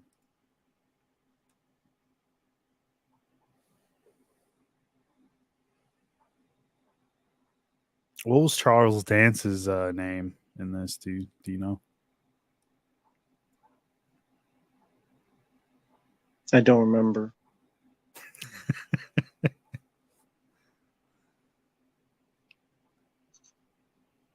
It was Jonathan. Was it? Yeah, Doctor Jonathan. Oh, the one guy that's like, buh. There you go. Buh. The buh. Brah.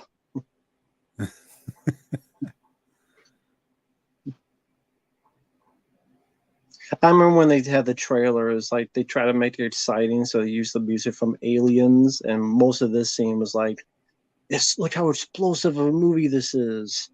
So they show like a good chunk of this.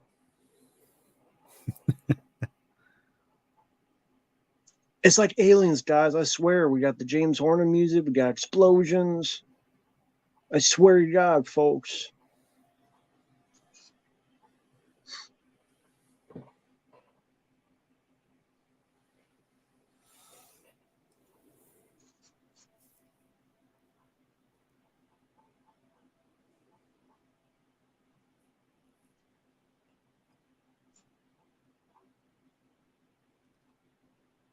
Yeah, it's like most of the names are so non-existent. It's like they have names. I had to look it up real quick. They all have names. Well, of course they all have names, but yeah. At this point, they could have been prisoner number 1, 2, 3, 4, 5, 6, 7.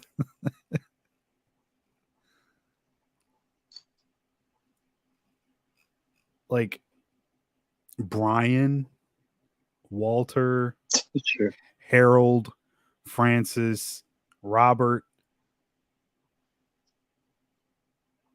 Thomas, Frank. Like, we don't hear any of those names. Like, you hear like 3 maybe names, and that's about it. Fred, I'll agree with the music. I'll agree with maybe 2 of the actors, but the rest and the writing and the pacing and the lack of tension, the lack of excitement, the lack of scares, and what it does to aliens. To me, it is a bad film. It's a horrible sequel, but to me, it's not that good of a standalone film anyway. It's too fucking boring. We're an hour in and barely anything has happened. A couple people you don't give a fuck killed, an explosion killed a bunch of people you don't give a fuck about. Wasn't a bad explosion, to be fair, done practically. I agree. The shot of the flare going in slow mo was a decent shot. There are decent shots, but it's like if you don't care about the story and you don't care about the characters and you don't care about the setup, then it doesn't really matter. At least to me. Agreed. Exactly. Silver Wings. That poster. I saw that on the poster and I'm like, what? Who are you trying to convince? Give me a break. Richard 86, I've done that, and the only thing I'd be hooked to is life support from the fucking heart attack I would have watching this piece of shit. Or hooked on morphine or methadone from having to deal with this piece of shit. Well, I say it's fine if you like the film. I'm being sincerely, Richard 86. We just agree to disagree. It's fine. I don't think the alien is scary in this. The practical effects are good, I'll give you that, but I don't think it's scary. I mean, if I want a scary alien, I would watch the first one that has, I think, better lighting, more tension-fueled lighting. And after the first film, I don't think you can make the creature scary again because people are used to it. It just happens with all villains. It's almost impossible to keep them consistently scary because now you're used to it. Right. Unless you were to continually like limit the amount of screen time to a degree, you could probably shoot it a little differently. Maybe some lighting differences, but there's very little you could do after the fact to make it as scary or scarier than the original. Richard, I mean, you know what? I'll do that. I'll hook up these headphones. I'm gonna watch the special edition just for you. I'm gonna torture myself. I'm gonna do it, and I'm gonna come back But you already just know. so I can agree, just so I can disagree. But I won't be hooked for life. I know I won't be. I have a 100-inch screen. I'm gonna do it, and I just know it's not gonna matter. It doesn't matter what size screen it's on. I'm on the Terminator. I'd theatrical rather cut watch. right now. Sorry. I'm on the theatrical cut right now. The screen I'm watching it on is 77 inches. That doesn't help anything. True, I'm not listening to it. And I just got subtitles on, but only because of the stream. Oh, well, see if I need all that. Is it really a good movie? Like, I gotta have some weed too. I don't know. Sorry, go ahead. You were gonna say something. No, I was just answering Predminator. Yes, I would rather watch AVP than this. And that's not a good movie either. Mm-hmm. But I would rather watch AVP than this.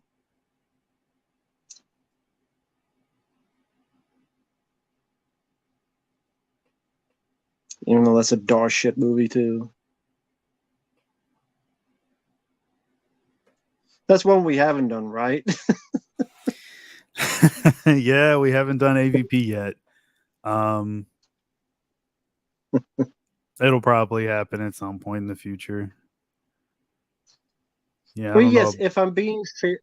Oh, sorry, go ahead. No, go.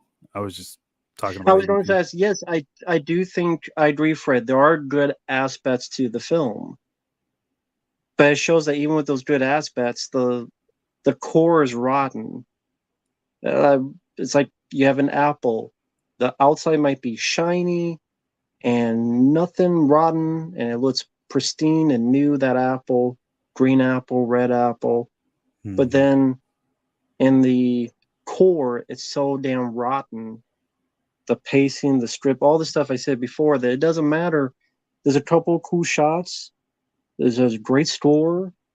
Some of the acting, the main leads are good, but so many of the characters are interchangeable that you don't give a flying fuck about, that die and you don't give a sweat off your balls about. And like the pace, and it's like, again, we're an hour and 14 minutes in. If I'm being fair and not trying to be over the top, Hicks and Newt die. She slept with someone. A bunch of people we don't know died. There's an explosion. And Charles Dance dies. I don't think I missed anything. And Charles Dance, he leaves the film too quickly. All we know is the morphine thing, that he took too much and he killed a patient, so he's there. Still don't know why she sleeps with them after 5 minutes. That's a The bit strange. morphine. Yeah, the morphine made her do it. Oh yeah, He shot her up. And he was like, she's all a right, slut. we're going to fuck now. She's a slut. But yeah, to me, that's not appealing. Even, especially even like the amount of different creature feature films I've seen: Death Machine, The Relic, Deep Rising, even low budget films like Watchers 2. Like, I've seen so many other monster movies, Stephen King's Graveyard Shift, that I just get a lot more merit and worth out of. Yeah. Do you know why the prisoners are bald with shaved? They got shaved heads. Do you know why? Is it like the lice? Wasn't like a big lice problem, so that's why the heads are shaved. Right. And then the barcode is from. Do you know why that's there? I would assume some way to keep tabs on them somehow. ID them. Yeah. Which Idea that apparently maybe. those were some of the only original ideas from the first draft like, that they kept. And shaved the heads and put the barcodes on them. Skinheads in Great. space. Great. Where's Edward Norton?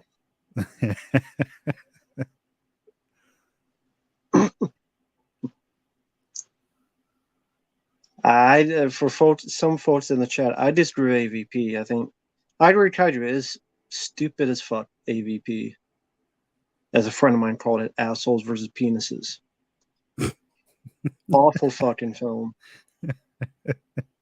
Unless you love characters that find Coke bottle caps in the desert and predators that look like fat asses and CGI queens. And oh yeah, it's PG-13. And even the unrated cut wasn't that violent anyway. No, either. yeah, there's like some extra blood here and there and stuff like that, but Not like much. it's not much, and it doesn't really make it any better. And it's not that it's not extremely bloody, because it's just that there's no tension, there's no intensity in that movie. No intensity.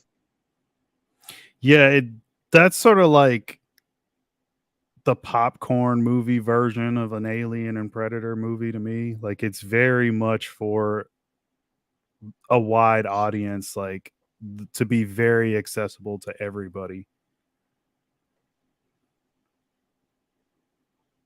And I don't want to see Predator teaming up with some chick as if he needs help. Come on. That's fucking stupid. Well, because they did that in the comic books. So the references the comic books when. Well, that's the thing, though. up. It's not based off the comic, though. I know, but I mean, that's the reference, though. Still, just because you do it in the book doesn't mean you have to do it in the movie. Some stuff doesn't translate well to screen, I'll say, and that definitely doesn't.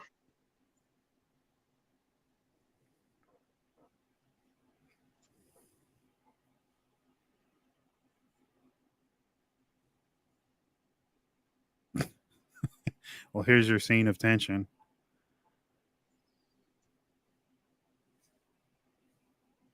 How close would you have to be to not notice that's a pipe?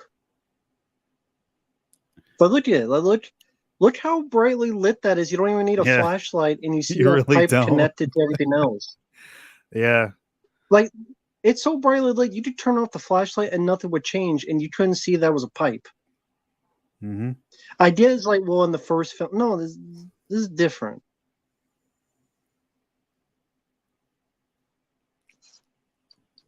He was right there the whole time. Yeah, she didn't see him walking in.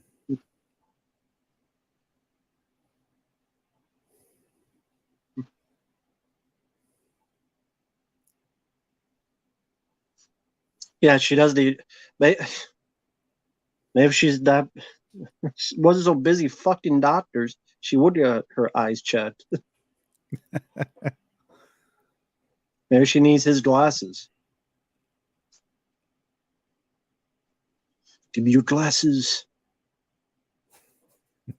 Yeah, it's supposed to be a dark scene, but you see the whole fucking thing. This room's darker than that room was. Yeah. And I don't need a flashlight here. Shit.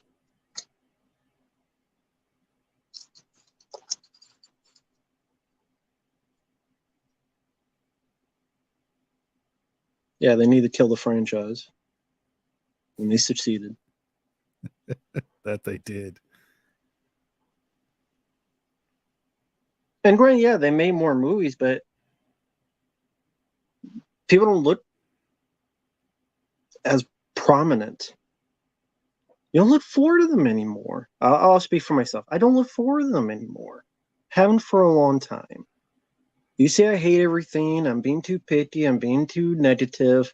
But it seems like more often than not, I'm proven right. Or at least in my own views and my own point of view, my own taste.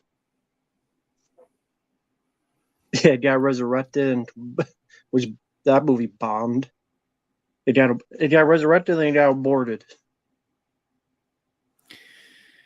That's a good question. Do you think Prometheus and Covenant are worse than this? I'll always say this is the worst to me because it has the most rotten core to me. And what's even more upsetting, because there are good things about it, and that's why it's sad it's wasted on such a rotten core. That's one thing if the entire movie was shit and nothing could save it. You just see that there's some good things And even then, it's all gone to waste. Like I said, the musical score, some of the Mm. decent shots, gone to waste on such a rotten core of a movie, of an idea, of a script, of supporting characters, that it's just what a waste. Not hey, this is a total piece of shit, which I mean, part of me does say it is, but it's just a complete waste. What a waste. Yeah. What a waste. Don't have it be Ripley. You could have Charles Dunn's character in there. You, like, tweak the script.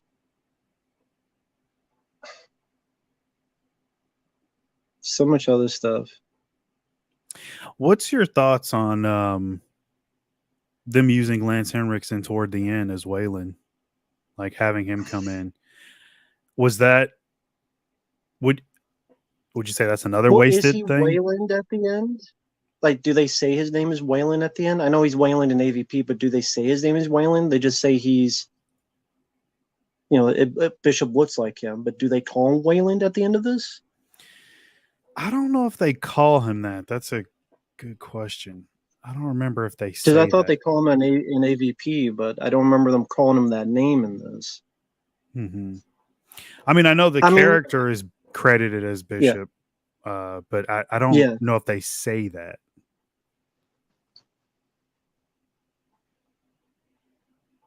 I just the assumption was that his real name was Bishop, so when it was made in his honor, then he just called them all bishops. Hmm. But uh, as for Lance at the end, I mean, I don't know. Did it really add anything to it That's what at I the end mean. of the Like it. day? Wouldn't you say that that was more of another thing where it's a wasted opportunity? Yeah, I would say that. Yeah, Because that's the thing. and the Like, expanded Michael Bishop. Someone says the expanded universe is named as Michael Bishop. yeah, Michael Bishop Wayland. That's right. Um, but that's the thing. Even with this story, like it wouldn't have mattered if he was in it one way or the other. I guess it was a character introduction of sorts, but I don't know, man. Too much about this movie. Like it just they all this time that we've been talking, I'd say for like the last half hour, they're trying to locate the alien. They're coming up with very fucking lame plans that I don't really care about to try and capture it and kill it.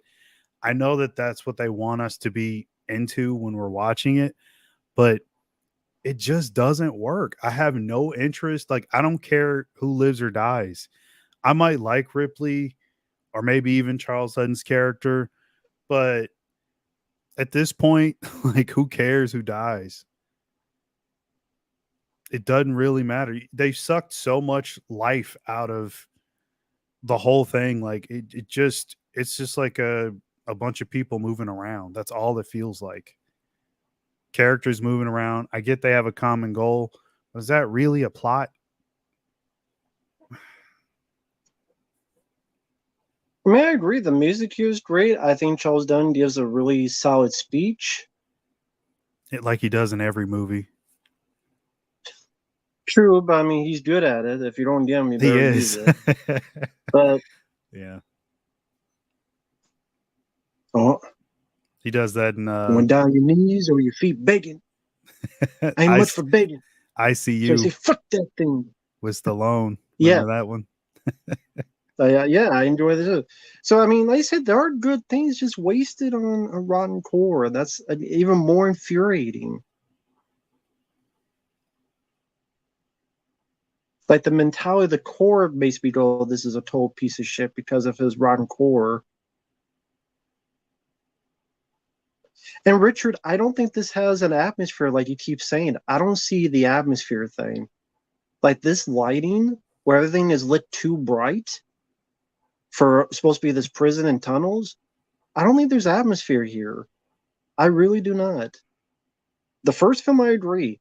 I would say there's easily more atmosphere in the second film. the scene when all the red light and it's building up and they're getting closer and they don't know where it's coming from. That with the red lighting has more atmosphere than anything I've seen so far in this movie, where it's all this warm orange yellow glow, like a warmth color, if that makes sense. To me, that doesn't spell atmosphere. So I don't get the atmosphere argument. I'm sorry, I don't. Mm-hmm. And I didn't see this in the theater, thankfully. Saw it on home video, and that's when it pissed me off. Do you what do you think of David Toy's like contribution, his script? Who? The writer who he's probably most well known for the Riddick movies. He also worked on Okay. the For Fugitive, some reason, The my Arrival. brain thought you said David Bowie. No, Okay, no, no. David Toohey. Yeah. I don't know why I'm. Hi there, Nippy. Sorry about that. I missed you. I don't know why my brain thought you said David Bowie. I'm like, David Bowie. Did he do a song for this? I don't know about, but David Toohey. I don't Yeah. remember that script. Okay. I mean, you're familiar with his work, though, right?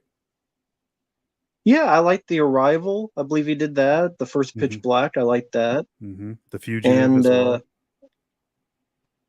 oh, he wrote that. Yeah. Okay. I'm Yeah, I pretty like that. sure I it was don't know what his script was. him and somebody else, I think.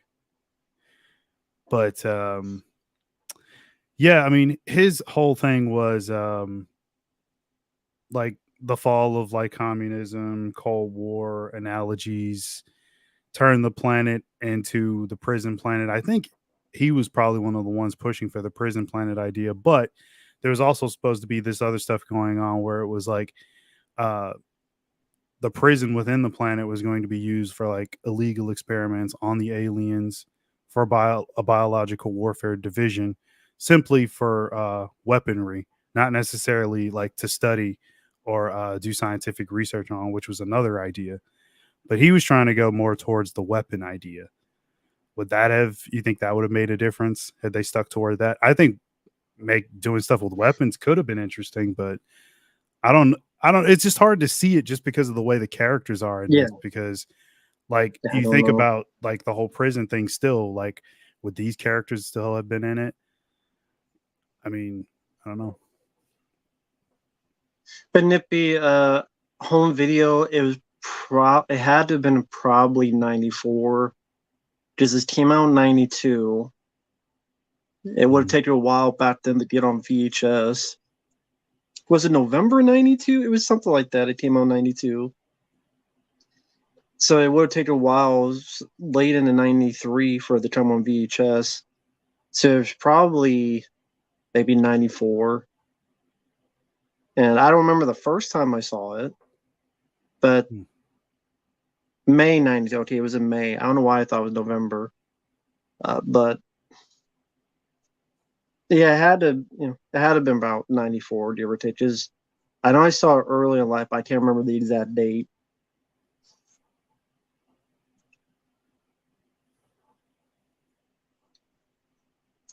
Austin, the theatrical cut. See, this whole thing, it's like, okay, the camera work is kind of cool, but it's all for naught because I can't tell you what the fuck the location, the geography, where they're at, where they're going, Mhm. who these why I should care about these characters. I recognize that actor, but it's like they're going somewhere in some corridor to some door. I don't know how it connects. It's like a fucking maze or something where everything looks the same. Looks like the same corridor they shoot over and over again. Right. It might Yeah. have been the same fucking corridor. And Yeah. I'm I like, mean, where? Yeah, I was gonna say like that's what I was talking about earlier. Like they want all this to be like this big climax, and there's supposed to be a ton of tension and stuff like that, but it doesn't resonate. I mean, maybe script wise they were hoping it would, but it really does not. Um, I mean, I lost interest in anything that they were trying to do like 30 minutes ago when it came like their first failed attempt. Like I wasn't really even that into that. It was like, okay, whatever.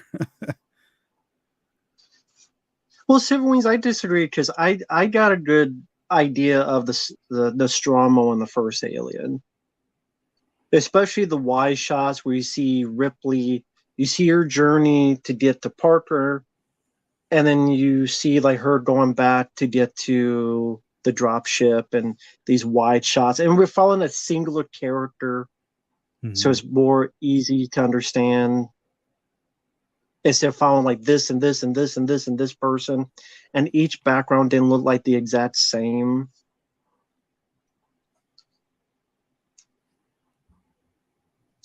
And Aliens, at least there's a variety. Like you had the elevator, and then you got through these corridors to get to the nest, and you see how big the nest is, and you see them running through to get to the elevator. I have more of a handle of the geography than I do in this. And it looks like there's bugs going across the screen or whatever the fuck in the outside shot. The wind particles look like shit. Dog shit.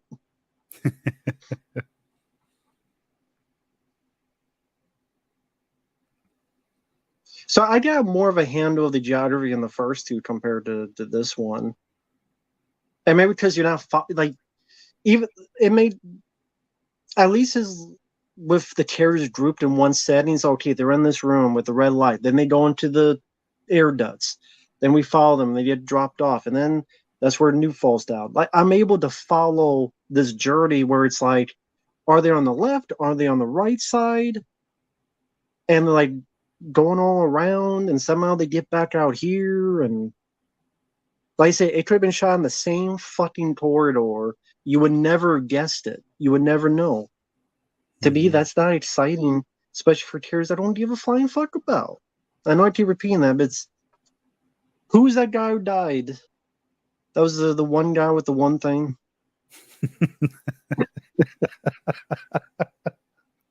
Can you tell me anything about that guy who died No, right there? no, Who was that guy who died? I don't know. I mean, dude, like you mentioned earlier, it just there's no individuality to any of these guys. The only thing I know about uh, Charles Dance's character that he's apparently a doctor and he likes morphine and banging Ripley. That's about the most you get out of any character in the movie. That's literally it, and that's one character. What do you know about any of these other people?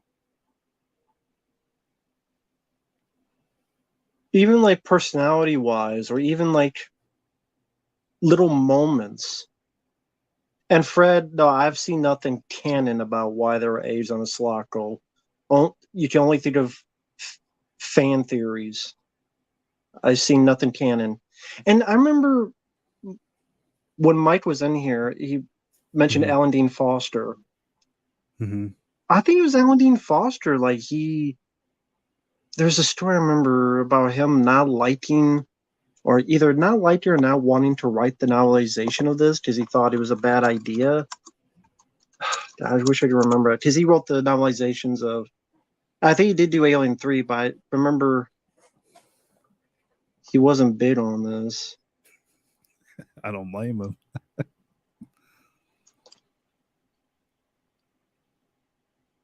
Oh, here, I don't know if this is true.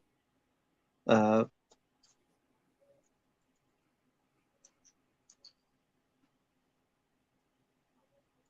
What? Well, real I, quick, yeah, go ahead. what's your take on Sigourney Weaver's opinion that she didn't like the fact that in Aliens there was too many aliens? She said there's a bunch of guys running around in suits, and she always They're thought all in this, suit. but there was too many. She said this is just a better idea because it's just one. So it's just like the first one. Not to her, apparently.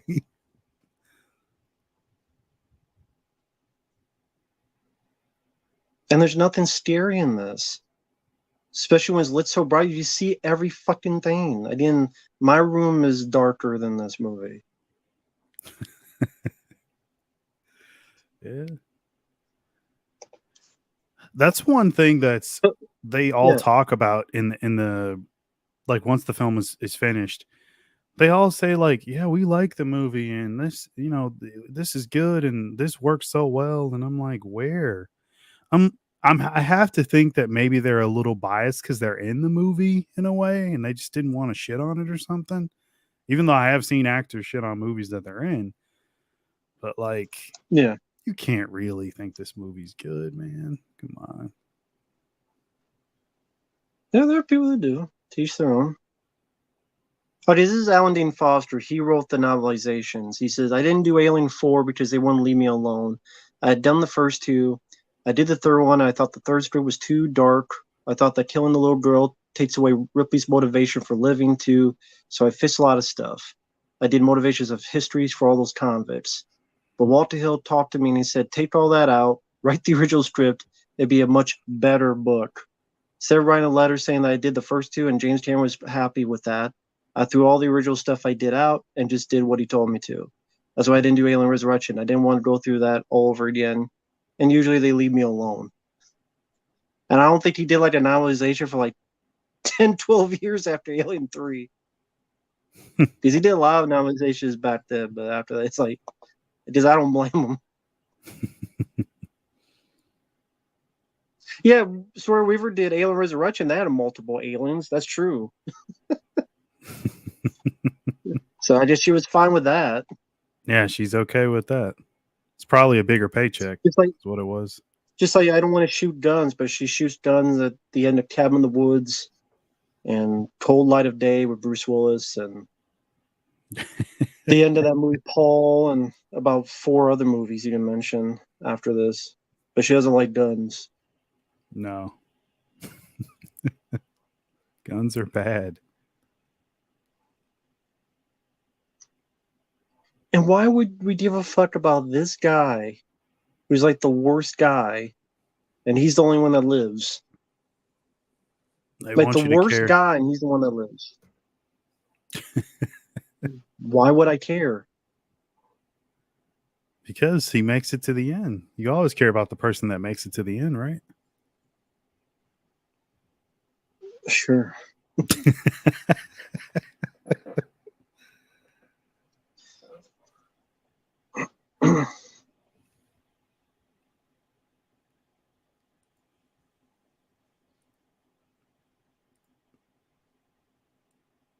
And we didn't even mention those really shitty looking rod puppets that you saw from time to time, which I kept thinking was CGA, but it wasn't. It was like those rod puppets that looked awful.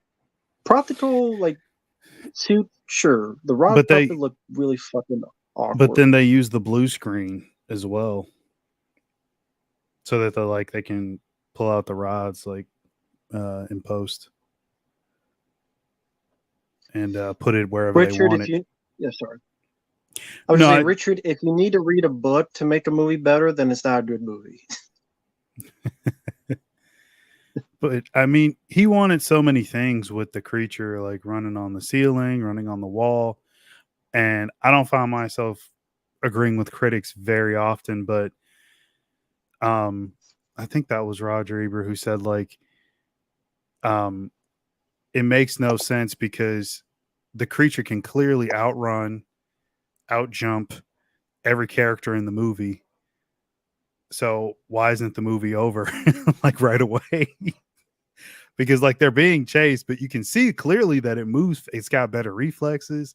It's way more agile. It can run on the fucking walls and ceiling, but somehow they're still outrunning it. Oh, yes. And now the creature's dead. The lead, it's been melted in the lead. It's all over.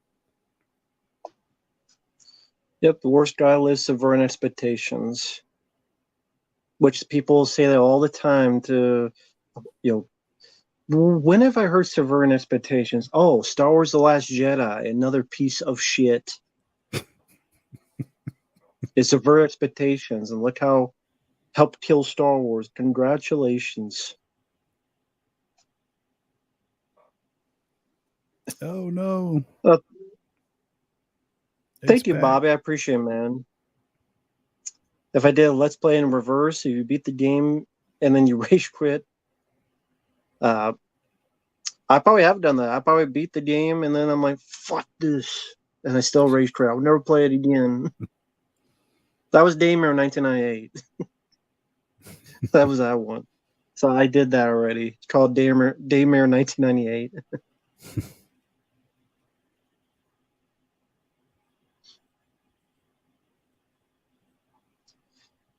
Portray says they didn't have the best intro. Aliens, I think, did, with the way the titles come about and the great James Horner music. Predminator, let's see who. I guess I would pick this one.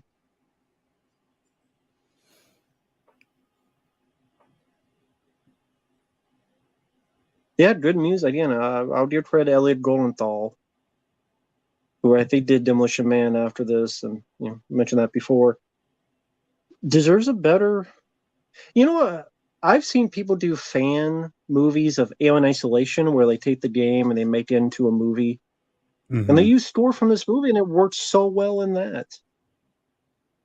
They made Alien Isolation to a movie and I'm like, there you go. Fit in a better movie. And Alien Isolation, which I liked. I like Alien Isolation quite a bit. That was much better than this. Yeah, I mean, I would have much rather had the Scott Cameron duo for 3 and 4, but that never came to fruition. I mean, that was where. So initially, I know Fox had approached Cameron for the sequel. Now, at first, he said he wasn't going to do another one. He was like, "I'm done." During like the press thing, he's like, "No, I want to do other stuff." But they approached him and saying like, "Hey, would you be interested? Would you be open to doing this and that?" And like, you got freedom. You could take it pretty much where, obviously, after the second film, they'll let him do whatever. So yeah, it's a lot of freedom. So his idea was to have Ripley, Newt, Hicks function as the family, which I mentioned earlier, and Bishop was also going to be in the film as well, or Lance Henriksen.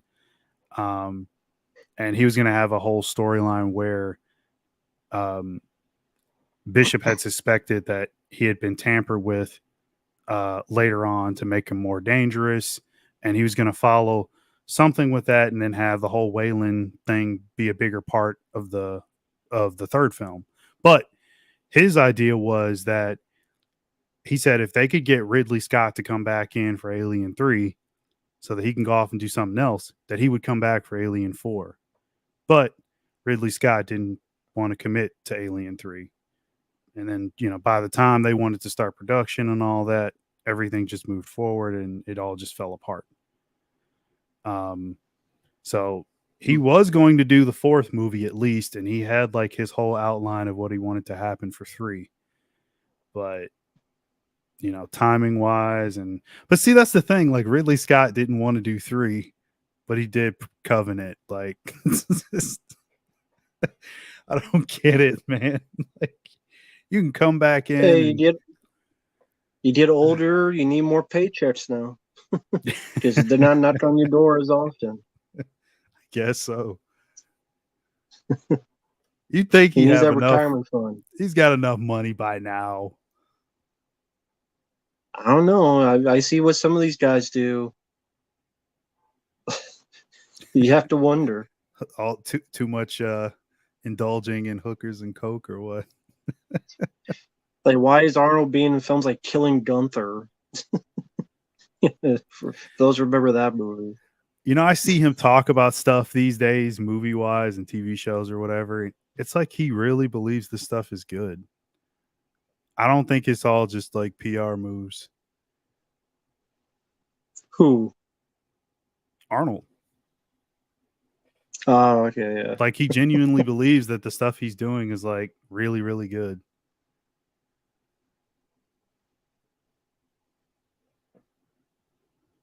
Yes, I mean, I don't like Resurrection, but I would rather watch that than this.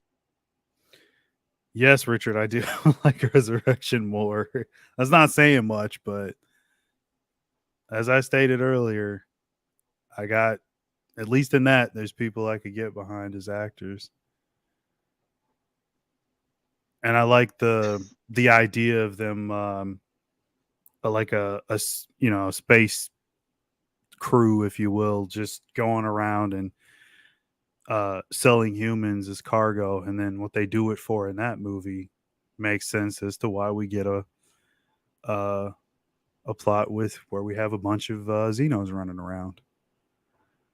Yeah.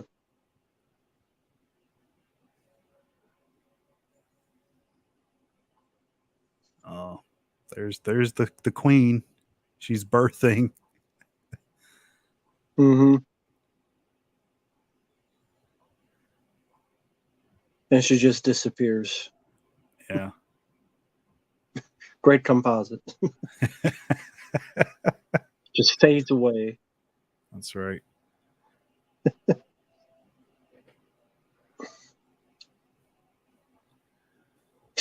She He's got so much STD from Charles Dance, it burnt up the facility and they stopped blowing the hot air. She fell right into it, just made everything diseased. They just had to shut down the whole damn airport. Shut down the whole, like Dennis Franz and Dire 2. Just shut down the whole fucking airport. Great, the dickhead survived. Yay. yeah. God, thank God the guy I wanted to die. Thank you, movie. Thank you for subverting my expectations so wonderfully. Yeah, wasn't he one of the guys that was going to help rape her earlier? I don't remember that, but Was he? I can't remember if he was one of the guys holding her leg while the guy put the goggles on.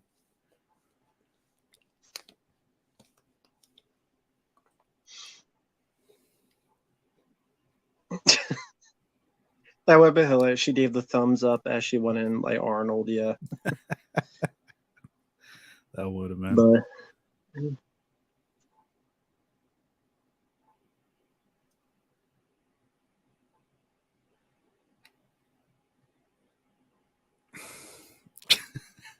What a bleak fucking ending. Like they all just die and that's the end. Okay. yep, it's brave. It is. It's epic is what it is. Epically shitty. It's part of Sigourney Weaver's fault because she said yes to this. She had the power because the original script she survived and she wanted to die. And one of the reasons she wanted to do it is because at that time they were thinking of doing Alien versus Predator. She hated that idea. So I guess somehow her dying would, I don't know, somehow end the franchise and thus they'll never do any more. Shows how much she knew because she came back for another one just 5 years later or so. Mm-hmm. So great plan, lady. Yeah, here's all the prisoners they've out. Remember them now. Yeah, I got them all down. I ain't gonna remember shit because I don't care. I mean, like you mentioned long ago, the Fox thing. They fucked up Die Hard with Die Hard 5. They fucked up Predator with. I wasn't big on Predators. The Predator. That was the last hurrah. Mm-hmm. This and Resurrection and AVP and Speed 2 Cruise Control. Jesus. Just kept digging that hole deeper. Digging their grave. Which is better, this or Blade 3? Jesus. I'll watch Blade 3 over this. I'm not gonna lie. I don't like Blade 3. I'm not a fan. I But, agree. I could still get through that over this. I agree. I could maybe laugh at one or two Ryan Reynolds jokes, and it's an interesting watch when you know the backstory. Yeah. Yeah. And yeah, but it's a very lousy movie. Yeah. I mean, I used to be such a big fan of Goyer, at least back in the day. Because like I thought he did a good job with the script of the first one and a few other things, but slowly but surely he showed that like he didn't have the juice anymore, so to speak. Like as his career Yeah, went more and more, he just I didn't like his stuff. David Goyer surgically put his head up his ass, where it belongs. Yeah, That guy's a fucking idiot. I won't disagree. And he This is a can't guy that fucking literally. direct a movie for shit. Every fucking thing he's directed is terrible. Not one good fucking movie. They directed, no, I mean, I agree with you. The Invisible, whatever that Possession movie was or whatever, Mm-hmm. Blight Trinity. And yeah, he's the guy that's like thought She-Hulk was made to fuck the Hulk, even though they're cousins. He also did That's how much he knew about comics. that other shitty horror movie, The Unborn. Yeah, that's what I was thinking of. Yeah, just And then he also said, "Who here has heard of Martian Manhunter? Whoever raise your hands, how many of you been laid?" By the way, he went on to write Batman v Superman, which had some of the Justice League in it. mm-hmm. So the guy And that I knew comics that well. and the one thing I always hate, like they'll sell like a movie with his name on it, and it's like, oh, from the writer of The Dark Knight. It's like, no, he did not fucking write The Dark Knight. Stop saying that. Like he He wrote didn't? this. No, he wrote the story treatment with Christopher Nolan, and Chris Nolan and Jonathan Nolan wrote the screenplay. So every time I see that, it irks the shit out of me. It's just like, stop fucking doing that. You're just lying to people. Like, god damn.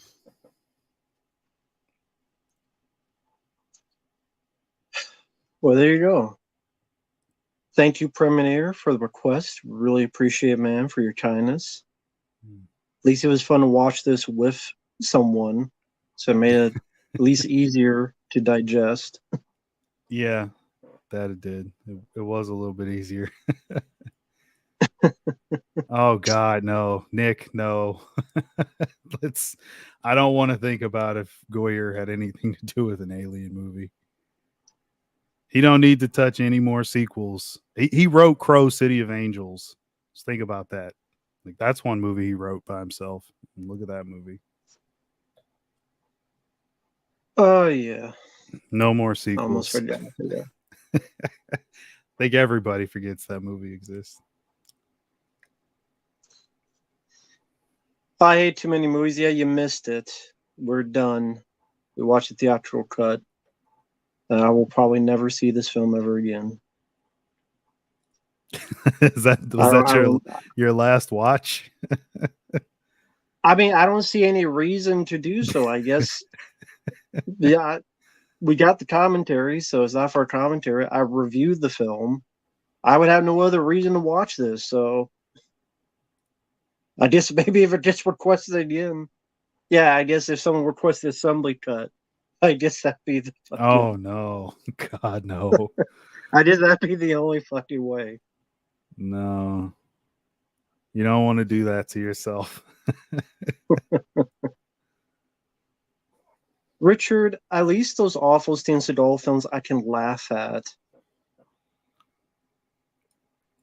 This isn't even funny to me. Fucking, this ain't even funny to me. It's disheartening because I like those first two films so much. It's just disheartening where the higher ups didn't care. They just wanted a product. When your head guy is saying you just throw anything at a wall and people go see an alien film, he was wrong. Storm Weaver, she cared about the paycheck. And yes, Dippy, it's out. She didn't care about. She only cared about how much money she got. Kill my character off. That way, I don't have to do any more films. And that's all she cared about. That's all she cared about. That's it. That's it. And she got paid well. And then they did the fourth one. She got paid even more. Yeah, like 20 million. No, was it 12 million? I can't remember how much. It was probably double-digit millions. I'm sure. Yeah. At least like 12 million or so. It was pretty big. Mm-hmm. Yeah, it's just what a waste. What a waste. This is one of those films that I remember the first time I saw it, like I was just so shocked at like how not good it was. I couldn't believe it. You know, I was much, much younger back then, obviously. So I had a lot less of idea of like how the studio system worked and how Hollywood itself worked. And, you know, you just see like, oh, here's another movie. Like they made another one. I can distinctly remember like getting like the VHS tape of that. I think my aunt had it and like I got it from her and I was like, I gotta watch this. Yeah. I want, you know how like you're just waiting the whole time for it to get good. You want it to be good and that moment just never comes. Nothing's changed. I mean, over the years I've wanted to like the movie, but if you have to have that feeling, then it's probably not a good movie. You shouldn't have to force yourself to like it or watch it or try to get into this and that. Just being older, like, you know, you see the technical aspects of it. Maybe you could appreciate shit like that, but beyond that, there's just nothing there.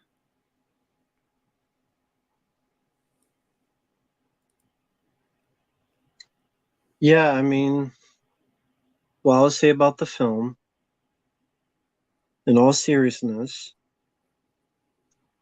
while it does have good things, like some pretty decent acting from your two leads, some good shots, excellent musical score, nice practical creature, is all wasted on a rotten core of a script. Writing, I don't think was that great.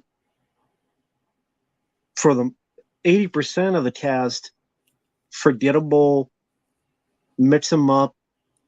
They all look the same, interchangeable, in a very slow-paced, boring movie where people get killed off that I don't care about and I don't give a rat's ass about. With not much action because they weren't going that route. And that's the thing. It's not tension fueled or scary like Alien. It's not exciting or action packed as Aliens. The characters to this point are the weakest of the three. So what else do you have? You want action, you watch Aliens. You want scares, you watch Alien. This, other than depression, that's all you get. Well, I mean, what else is it? It's not scary and it's not exciting. So what else is there? I mean, it's a mess from start to finish. Look at so here's the list of the writers on Alien 3. David Toohey, which we talked about earlier, Vincent Ward, John Fasano, Rennie Harlan, Vincent David Ward Fincher. Go ahead. I want to say Vincent Ward, by the way, is the guy that came up with the Wooden Planet and the Monks. And he's the one that go on to direct What Dreams May Come with Robin Williams. He was originally going to direct this with the Wooden Planet idea. And then he quit or fired, whatever that happened. Right. So that was 5 people. I stopped at Fincher. Larry Ferguson, David Gillard, Walter Hill, Eric Red, Greg Pruse, Rex Pickett. Did I say William Gibson? I don't think I so. can't remember. How No. many names are there? 1, 2, 3, 4, 5, 6, 7, 8, 9, 10, 11, 12. The Dirty So, Dozen. yeah. And I mean, who knows who else added in stuff here and there because they were doing rewrites on set. So it's like there's another movie just like this, Mortal Kombat Annihilation. It's the same thing. 1,000,001 writers, actors writing their scenes, actors coming up with dialogue, doing rewrites on set, constantly changing, no real lead to production, shooting whatever they could just to fill the quota for the day. So they didn't fall behind the schedule, at least in terms of shooting. It's a mess. That's not how you make a film. And I think one of the producers said that they weren't making a movie. When it came to Fox in this movie, they were making a release date. And they set the release date and they didn't want to blow the release date. They were going to hit that target no matter what. And it wouldn't matter what happened. They were going to hit that release date. Their plan was to not push it back. They had all their marketing set up. And I know there was stuff put on hold, but 92 was initially like one of the projected dates that they had. And I remember like the early stuff that they had for it. And this was all in like the documentary or whatever. Like they had marketing that didn't even match what the movie ended up being. So that just goes to show you where their heads were. It's like I mean, it's not as bad, at least with this example that I'm about to give, but something similar with like Nightmare on Elm Street 5. Like they started shooting with the incomplete script. They didn't really have a script because it wasn't complete. They had pages, they had ideas, some characters. When you do stuff like that, and then you go into 10 million reshoots, you change the ending, you change this, you change that. It never. I can't think of any production where that's ever turned out good. Not one. It's I not could like. think of one. Go ahead. I'd love to hear it. Which one? Or maybe I just don't know. I enjoy this film. Okay. World War Z. Didn't know about that. I know nothing about the production of World War Z, so that makes Well, I don't know if you've sense. seen the film. Yeah. It's God. That was The 2012 or the last 2013. It's been a long time. you remember the scene when Brad Pitt's in the facility and they gotta be all stealthy and quiet in the hospital.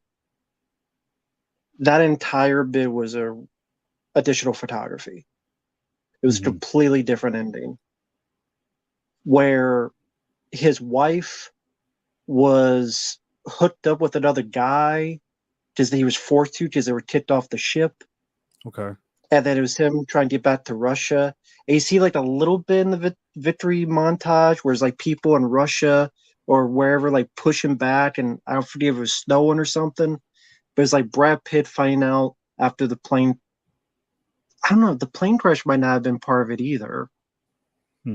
It was somewhere like he found out that his family and his wife were kicked off. She had to shack up with someone else because in order for her kids to survive. He finds out. He goes on a journey, which takes him to like Russia, and there was a certain actor with a Matthew Fox.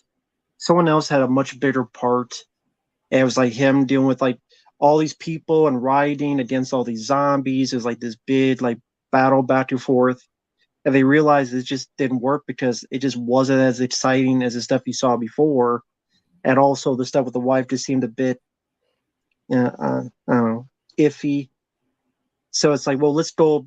Which I thought was great was let's go a bit quieter. we've had these big bombastic scenes. Now let's have like a quiet, stealthy scene, Mm-hmm. which I thought worked for the better. But yeah, the last 30 minutes was a completely different ending, and there's a lot of reshooting, additional photography. The whole like third act was changed, and that's the one time I could think of where it looked like it was for the better. But For me, did at they least. start that with a completed script though? Now, of course, you mentioned Yeah, they like made they shot changes. it. Okay. Oh, well, Like they that's shot what I that. mean. That's a little different. That's a little different. But still, I Well, I get mean, what you're like saying. when the last like 30 minutes of your movie like is completely gone, you make a completely different third act. That's Mm-hmm. what I meant by that. Like that's a pretty big change and turmoil for all Mm-hmm. that to happen. Yeah, that's a lot. That's that's surprising. I know where there were like another example would be not to the same degree, nowhere near to the same degree as this, but I'm sure you've seen the making of and probably some of the behind the scenes on Live Free or Die Hard. Like they were Mm-hmm. changing scenes and adding scenes, and I think even Kevin Smith wrote a scene because like they couldn't figure Yeah, out how to make a certain thing work, and yeah, that was back when he was still, I guess I don't even know what word I should use, competent enough to do stuff like that. yeah. Um, so there's definitely some exceptions, but the death nail is always starting a production without a completed script or an incomplete script that has like many problems going in. Like they Mm. know that it's problematic, but they're like, "Oh, we can make it work. We'll fix it during production."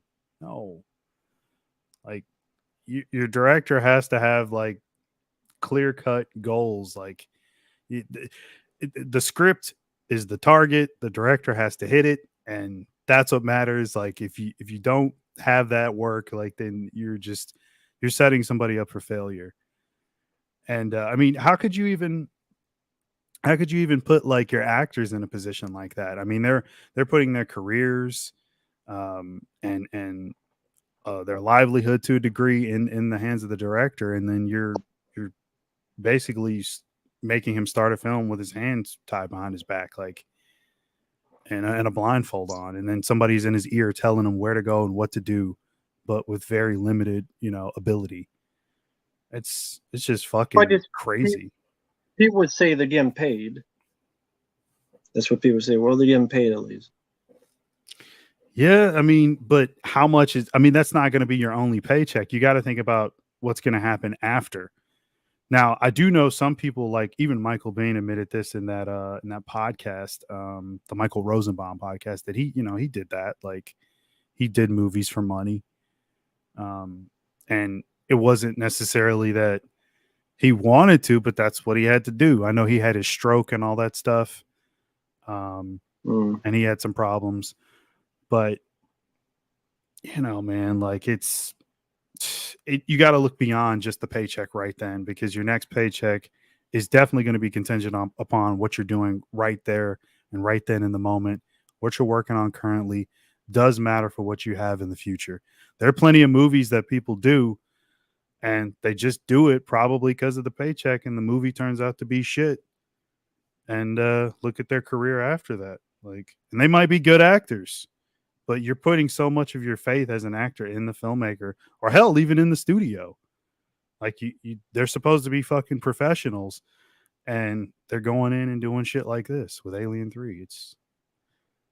Hmm. It's just, I mean, with that much money on the line, like I don't even think Fox could afford to lose that kind of money. I don't think any studio really could, except maybe Disney, since they have like all the fucking money in the world. But you know, some of the that money runs out eventually. It's just, I don't know. You think these guys would be smarter enough to like know better? Like that's just my take. I They think mean, they think they can wing it. They think that with their egos, they think they can wing it, especially on something with a known name. They think they may not dot all the I's and cross the T's, but that there'll be an audience that will go see it just because it's a new film and with enough razzle dazzle or enough special effects or enough glitter Yeah. They'll hide those faults. They'll hide those cracks. Yeah. Fuck that. They're not getting my money. I'm not going. I'm not going to see that shit. I'll watch their movies for free. Hey there, David. I mean, I can't even call this horror. It's horrible, but horror means it would be scary. It's bloody, but I don't think this film is scary at all. So it might have been more horror, but Aliens had horror in it as well, with the chest burster and the lady didn't the chest burster out and stuff. And the way this film was lit, I definitely didn't have the atmosphere. Mm-hmm. Yeah, I mean, Aliens is like the perfect pot. It's the perfect melting pot. It's like a good stew. It's got all the essential ingredients. It's got all the things you'd want, and it's a mix of genres, not just one. So I do prefer horror. Action is my second favorite genre, but Hmm. I mean, still, there are some times where I'm like, this just doesn't work. You could have all the horror tropes in the world, and this movie does have a lot of them. Alien 3 has a ton of them. It's got plenty of gore. Um, it's got a really good score that could be suspenseful and stuff. And I wouldn't say there's anything thrilling. I see the effort, but I don't think it works. So Mm-hmm. I probably would have much preferred it to be action, honestly. Because at least with action, you are leaning more into that genre. Just seems to lean more toward entertainment, and there's nothing wrong with that. Yeah. So, I mean, and hell, it you get if you guys remember, like in the beginning, back when movies were first invented, they were meant to be forms of entertainment, not necessarily art. So, even though there can be an artistry to it, and it is an art form in itself, but still, it's meant to be entertainment, and I like that. Yeah, I agree, Civil Wings. I mean, nothing's too big to fail. I mean, look what happened to Fox. Huge company got bought out by Disney. The stuff you hear about Paramount. Like every other week, I hear that one day Paramount would get bought by like Sony or someone Mm-hmm. or someone else. So, I mean, if Paramount is in that dire straits, that there's talk and rumble, it'll get bought out by Sony one day. Look how big a company Paramount was, Mm-hmm. or how Fox was. New Line Cinema, Matrix. I mean, not Lord of the Rings. They released Lord of the Rings, Rush Hour films, Mm-hmm. the early Ninja Turtle films, Diamond Elm Street films, of course. New Line Cinema was big. Friday, and then Mm-hmm. again, Lord of the Rings. Look how much money they made, and they still went belly up. And was it Warner Brothers? Pretty much has them. I think Warner Brothers. I mean, So it's like New Line Cinema got bought by Warner Brothers. Disney bought Fox. Sony may buy Paramount. It'll go up out to like 3 studios. or Lionsgate, they better be careful. They struck gold with John Wick, and like now they're just running that into the ground. So, Amazon got MGM, I think. right, yeah, That's how I they did the forgot about Roadhouse that. remake, among others. Because Roadhouse was MGM, the original. So I still didn't see the remake. Let's hope they don't keep going back to that well. Like, just let's leave So those properties it'll, alone, please. it'll be like 5 companies: Netflix, Amazon, Disney, Sony, and then whichever fifth one survives. Maybe Warner Brothers. But Mm-hmm. Yeah, it'll it'll be interesting to see what happens in the coming years. Like, some of these places may not be around. I mean, it's yeah, like, wasn't there going to be a merger between Paramount and Warner Brothers at one point? I believe it. I think that was a Hell, year or two ago. I don't remember exactly. in our lifetime, we saw New Line and Fox collapse. Mm-hmm. in our lifetime. And it wasn't 50 years or 40 years or whatever. It's in our lifetime. I mean, New Line Cinema, I don't know what year it was, but within at most 20 years, probably less. Same with Fox. 20 year span. Imagine what happens in the next 10 years or 5 years. Yeah. Well, I'm trying to think. Because, like, Fox was, I know they were doing obviously stuff in the 80s. I don't know when Fox started. I know they were around for a while, but still. No studio's too big to go under, though, which is your point. So, yeah, I agree. Exactly. Yeah, you can always hit that bump in the road and then it's just over with. Yeah, Predminator, I have played Alien Isolation. Love it. Have it over there on the shelf. It's a very, very fun game. Beetlejuice trailer, Neopunk. I did see that. That's what I think. But It's just like, real quick, okay. 1935 was when Fox was created. 80 years or so. Damn. It's a long time. But yeah, sorry, Neopunk. I saw some of yours. I missed it. Is this the worst film of all time? I've seen a Serbian film, and that kind of takes the cake for me. The stuff with the baby, I won't say more because you can't see on YouTube. But is that just a bad man. film to you because of the subject matter, or just because you think it's a poorly made film? The subject matter, probably first and foremost, because that's all it is. I think just shock value. Yeah, 2 Girls, 1 Cup. Just turn consistent. It to a movie. Okay. Yeah. Here's this shocking bit. Here's this shocking bit. Here's this shocking bit. Here's this shocking bit. The movie's over. I'm like, that's not a movie to me. It's like August Underground Mortem. Like those to me are the 2 worst films I've seen because I don't think they're films. It's just here's shock. The movie's over. Mm-hmm.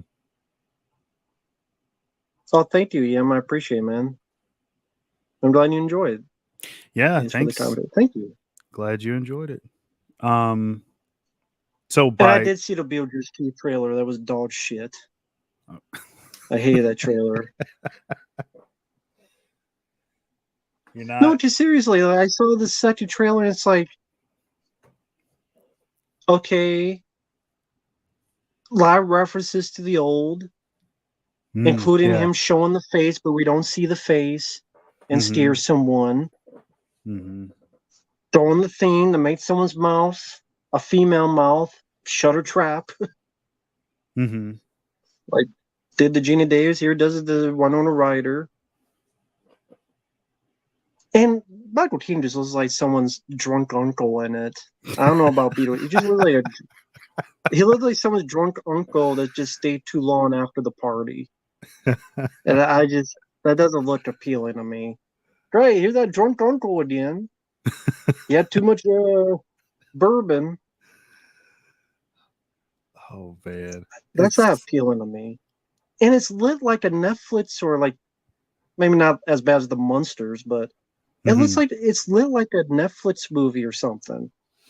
Yeah, I did notice that.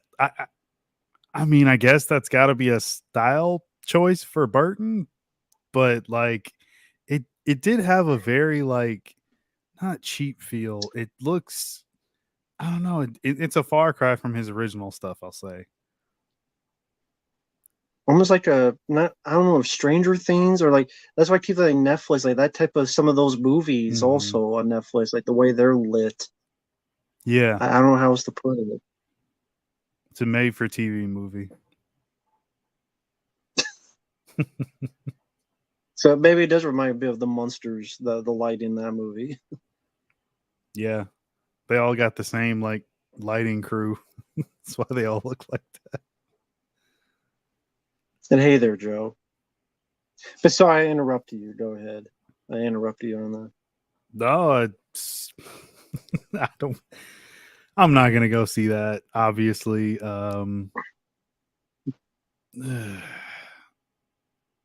Just I didn't think anything of it when I saw it. Like it just I was scrolling through Instagram and I stopped on it like because it started playing and I was like, oh yeah, that's right. The trailer was supposed to come out today. I did see like an advertisement for it somewhere. It's probably on YouTube. And it started and it kept going and it kept going and I'm like, all right. I just scrolled to the next thing. Like I had no real reaction to it. It's just another thing happening that's connected to something from the past. It's all too common now, at least for me. Do you think people will get at some point will get tired of those kinds of movies truly to where like they'll just completely bomb? I know some have, but at what point does like those type of films just completely fail at the box office? Like all of them. Like there's a complete turnaround like where people aren't even going to give it a chance. I mean, I guess that's not realistic to say because people will probably always give it a chance, but enough to like secure prints from like a major studio to give it like a wide release on like 3,000 plus screens. They'll keep making them because if not, they'll just put it on streaming, and even if it's a bad film, people will Hmm. watch it out of curiosity. Yeah. Like the news Okay. Madam Web was watched by so many people when it went to streaming just because people wanted to see how bad it was. Mm. And it Okay. That's a still good take. creates Yeah. Yeah. monetary gain for them. So if Hmm. something has a name, whether it's good or bad, you know what? How bad is this? That does happen a lot. How bad is this movie? People watch, especially streaming. It's a lot easier to take a chance than go out, get in a car, pay whatever price at the ticket counter. Hmm. That is a real thing. How bad is it? Now, for me, there are other avenues I watch movies, so I'm not giving them my money if it's that. I'll put it that way. Hmm. Sail the high seas because I'm not supporting their shit. I don't have Netflix. I don't have Disney Plus. Fuck that shit. So there are other ways. Yeah. But I mean, there are people that's like, I'm gonna watch a man web, not because they need to do a review like me if I requested, but if it's they're just like, well, how bad is this? And they just watch it and I hate watch it. yeah, hey, watch it. There you go. So I mean, to answer your question, I don't think it'll ever truly go away. I think maybe more will go more to streaming. I mean, Bear Hills Cop 4 is streaming, going to be That's on true. Yeah. Netflix. Yeah. Roadhouse remake. There was a whole hubbub that it went to Amazon instead of a Hmm. theater. I'm sure there's more in the pipeline. So even if it bombs in the theater, like the Fall Guy, 13 days later goes VOD, and you'll probably Hmm. see more of that cluttering up. Yeah. I think Michael Bain, he called it, he's like, they're not really movies. They're not films. It's not, he's like, it's content. It's just called content now. All the stuff on streaming, it's just content. That's all it is. I gotta agree. You need content for these services, so I guess that'll be the next big thing, if it isn't already. So yeah, I mean, I guess my question more so too is like the theater experience. 10 years from now, I don't ever want it to die out because like occasionally there are movies comes along and I want to see it in the theater. And have Mm-hmm. that experience. I mean, I'm used to it. But Uh-huh. I probably go to the theater maybe 2 to 3 times a year. There's something really special comes along, maybe, or maybe something super Right. original that catches my eye, and I'm like, okay, I'll give that a shot. But God, I mean, I just can't imagine a world where we don't have the movie theater. I just hope that never happens. If streaming keeps going this way, I think it could happen. Eventually, yeah. I think maybe it'll get to a point where there'll be a novelty. Like every once in a while, you see like an arcade, Okay, yeah, yeah. and then once in a while there's a drive-in theater. Mm-hmm. I mean, go away entirely. No, I could see that just a point there you see more shutting down. Yeah, Just like some closing shop, yeah. you'll, yeah, you'll hear about certain stores, grocery stores shutting down, or other places. I just see a lot more movie theaters shutting down because if they're not getting the money that they need to get because people don't want to see these movies, how can How can how they can they stay support afloat it? business wise? Yeah. Well, and then like, these damn ticket prices are way too high. You're practically paying enough money to buy the damn movie. Where's it? Where's it at? Where you're at? How much a ticket? Let's go because it's been a while. So I'm gonna go right now. I'm gonna look up, let me see movies right now, and it'll give me the closest theater to me. So let's see what we have.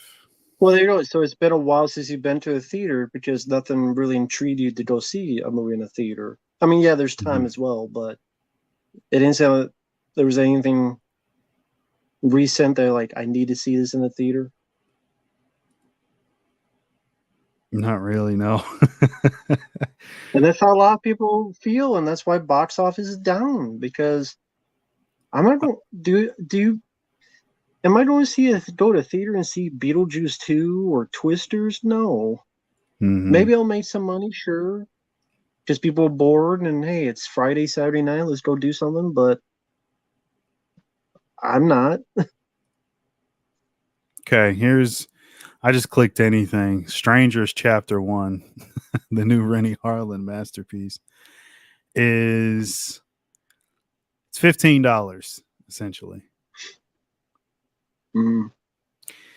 I mean, 12.88 for general admission for one ticket, and then the tax here it would be about 15. Yeah.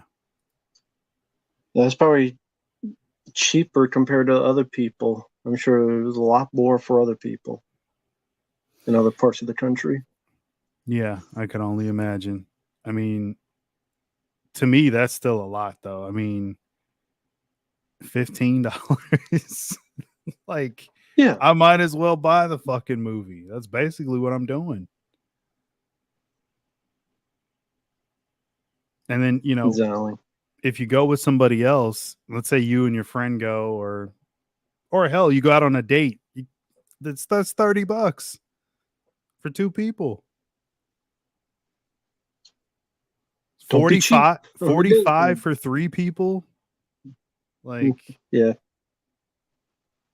you and your, I don't know, you got a teenage son or something, and your wife go out, three people. It's damn near $50 because I can only imagine the tax. That's like $50. you have to eat anything. Fuck no. No popcorn. Come on, you gotta have No. popcorn when you see a movie. You gotta have popcorn. It's tradition. No. You Yeah, don't I eat mean, popcorn in the theater? no. It's like $20. Never. No. No, I mean I have, yeah. Like, honestly, that was never like my thing. I mean, I'd probably eat popcorn maybe once a year, if that. I'm not a big Oh, popcorn okay. person. Um, I like I'll movie theater popcorn, not at home. You like all the butter. Just Yeah, and that's like but maybe it's better that way that I don't have as much, so I don't have a heart attack. I I did a was heart thinking attack that. snack like 10 years ago, and I stopped doing that. So I'm like, I put the I put the popcorn and then like melt the butter and then put like cheese on it, and I'm like, I need to stop doing this so I don't have a heart attack. So for those who've been on my channel like 10, 50 years ago, I like the heart attack snack. There's a reason I don't eat that anymore because I don't want to have a heart attack. So maybe it's for better that I don't have the popcorn, because I haven't had movie theater popcorn in years at this point. So maybe it's Mhm. for the better. It does taste good, but just I don't want to taste so good in a coronary. So Right. Yeah. maybe for the better. But it I'll does tell taste you good. the one thing I do get a lot, I get the icy. Like I gotta stop doing that. I mean, but then I don't go to the movie theater that often. But back when I was young, Which flavor? What uh flavor? I'd mix it sometimes. Mostly mix it, yeah.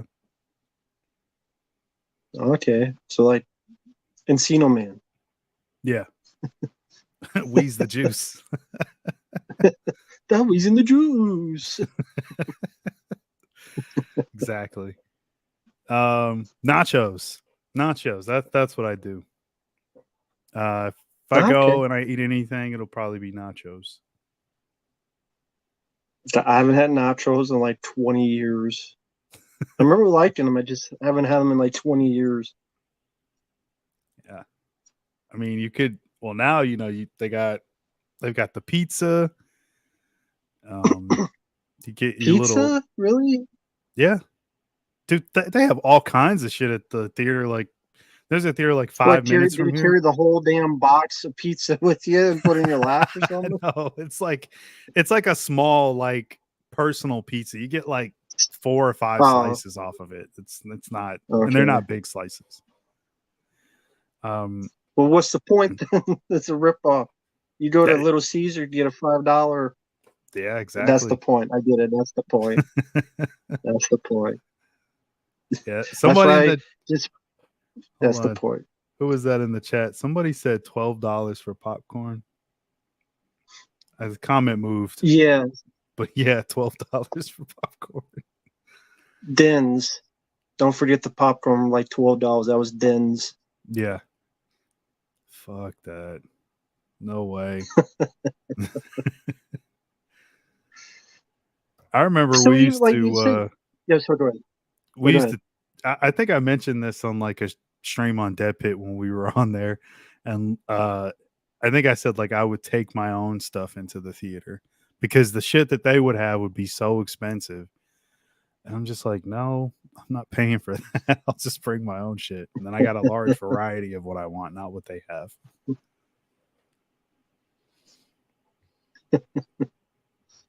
What were you gonna say though? Uh, what was I going to say? Oh, the fact that you haven't been to a theater for such a long while, that means even yourself. I mean, granted, it's because of the choice of movies been lacking, but even that could be like a falling a little bit out of love with the theater experience. If it happened to you, then who knows? It could happen to a lot of people. It's only a matter of time. Not Yeah, I overnight. mean, not to Not say that I'm overnight, like but special or anything, but I wouldn't consider myself the casual movie watcher where most people are. hmm. I think the majority of people are casual movie watchers. I would say probably people in the chat in here aren't really casual watchers. Like we have our stuff that we like, and for the most part, we can all spot a bad film. You mean movie theater We- watchers or yeah, like casual movie theater oh, watchers. We don't okay. go out to just see like, oh, there's a new movie coming out, we got to go see it. No. Right. But there are some people who just like the theatrical experience and they go see something like every month or every other month. But me, I'm like, That was me in yeah, that was me in 2003 because I was like that was an 20-minute interesting walk year from the though. theater. Like that was Yeah. like what was Matrix Reloaded, Terminator 3. I mean, that was, that was an interesting year. There was some cool stuff Yeah. coming out. Um, Daredevil, Hulk, Bad Boys 2, a lot of a stuff lot of made a other lot of stuff. Yeah. money. Freddy versus Jason was a big hit unexpectedly. Yeah. So yeah, that was that was probably one of those years where I still went to the movies a lot. I know in the 90s I went like every weekend. It was always something out. Like every year in the 90s I pretty much went to the movie theater like every weekend. If not every weekend, every other weekend. and it slowed down once I got to the 2000s. But yeah. Yeah, and that's the other thing some people mention in the chat is that without getting too much into it, the way the economy and the way everything's going up in price, there are sacrifices you make, and for a lot of people, it's the theater, and that's not going to help the theaters either. Even if you lower the price, it's still the journey up there, gas. You mentioned the food. Of course, you don't have to get food, but it's like people go. A lot of people would want an experience with it, so that means they would want to have food with it. But then it's like, thank you, Richard. I appreciate it, man. So yeah, I mean that doesn't help either. But appreciate the kind words, Richard. I think there's. I mean, well, it's true. It's not sacrifice of the movie suck. That's true. So. Oh well, I mean, shit. Yeah, like that. That plays a big part. It's. I mean, you also have to think that like they'd have to be inflating prices of tickets just because people are going to the movies less. I mean, everything's going up in price, but it seemed like movie tickets were probably the first thing to do that. One of the first things, anyway. I noticed that a while ago that like once they got to like $10, I'm like, hold on, like $10. What's going on here? That some doesn't look right. And then, God forbid, you go see a 3D movie or see something in IMAX or, I mean, around here, like I was just looking at like the tickets. So there's EMX, there's IMAX, there's 4DX, you got 3D, of course, standard 2D. And there was one more They still have 3D. Ultra screen, super screen, and hold on, there's one more on here. I have to go back to The fuck is ultra screen and super screen? I'm guessing you don't have any of that around you. No, I don't even know what that is. Ultra screen and super screen. What's the difference? So ultra screen, hold on, let me, because I'm going to get the measurements wrong. Let me just type it in real quick. Like, does it make that much of a difference of picking one or the other? I mean, to some, probably. How about the bid fucking screen? Which one is just the bid fucking screen? Okay, so the screen without the babies crying and the people fucking talking. Where's that screen? So ultra screen is for ultra screen and ultrasound experience, a massive screen size that can extend up to 3 stories tall for maximum viewing. Okay. So that's ultra screen. 3 stories tall. Okay. I just clicked on something. Damn, I'm moving too fast. I clicked on something and showed the measurements, but then I clicked on something else. So 75 feet wide by 32 feet tall. That's ultra view for ultra screen. Then it says, hold on, then they have super screen. So which one is bigger? Who's got the biggest?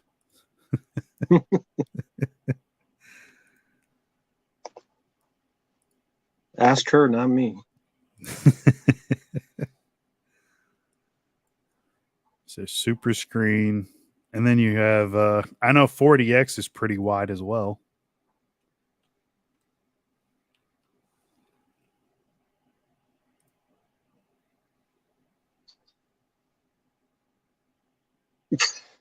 Yeah, okay, super screen DLX auditorium combines dream lounge or recliner seating with an oversized screen. So floor to ceiling. So I guess as big as like your theater is, like for screen wise. Yes. God damn. All these. So there's so many. Like, so you have 4DX as well, which, so from the image that I have here, I don't think I can share it, but so you have your screen in the front, your screen on the side, and then your screen on the side there. But it's all in like a front forward view so that you don't have to like look from left to right. It's like all in front of you. So I guess picture like a curved TV, but it's really, really big. So, but 3 stories high, that's insane.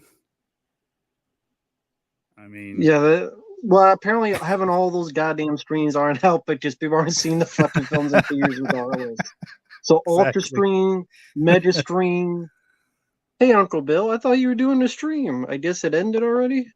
The halfway to Black Friday sale. What's up, UB? How's it going, man? How much money did Thanks you for spend? stopping by. You use that Yeah, we credit got done card? with the movie. Just got done. Gotcha. Yeah, how much hole got put in the wallet? Because I know you did the video earlier. That did you ever find out how that got muted the first time, or just YouTube screwed up? Because they uploaded a premiere video, it was muted. They shut it down and then they re-uploaded it and worked fine. But Hmm. like the first time, for some reason, like YouTube screwed up and muted the whole video, which was strange. Oh yeah, I don't want to talk about how much I spent. That's okay, man. That's okay. Oh, But we okay. got done with the movie. Yeah. MP Streamyard glitch. Okay. MPA says new apes and 40X with the moving seats and tickets cost $30. Jesus Yeah. Christ. I mean, 40X. Is that the stuff like they spray shit in your face and stuff? Like mist in your face? Is that 40X? Yeah. It's But isn't it like they do? Like they spray yeah. water in your face and Yeah, it's water. like I think they do smoke or you fog or hope whatever. Yeah, you hope hope it's water. water. I don't know if I want that shit spraying my face when I'm watching a movie. I mean, I don't know. Yeah, no, I guess if people want, I went to one 40X movie years and years ago, but yeah, there, yeah, spray you would be. It could be somebody yeah, just with a got Brita fired. filter, Yeah, some dude got fired, and Brita he's like, filter. I'm gonna fuck everybody up. I'm just gonna piss in the system, and You it's gonna know that spray has everybody." happened. They Probably. just didn't want to tell anybody. They don't want to tell anybody because it would be like, well, we'll never come to this theater again. You know, someone has pissed in the gas tank. No, someone has pissed. When Patrick Swayze tells you to piss in the tank, you do it. Red Dawn style. But yeah, you know someone has done something like that. That's why it's like, I don't want anything sprayed in my face. Oh, okay. He says water falls from the ceiling and smoke effects. Yeah, the seat. I know the seats Huh. vibrate. And I know some of them have the 3D option as well, where you can watch it in 3D as well.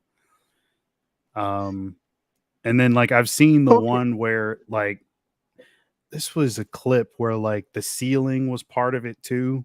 Like so it was like a fire scene, and then like it looked like the ceiling was really on fire. I've seen that online before. I've never actually went to that.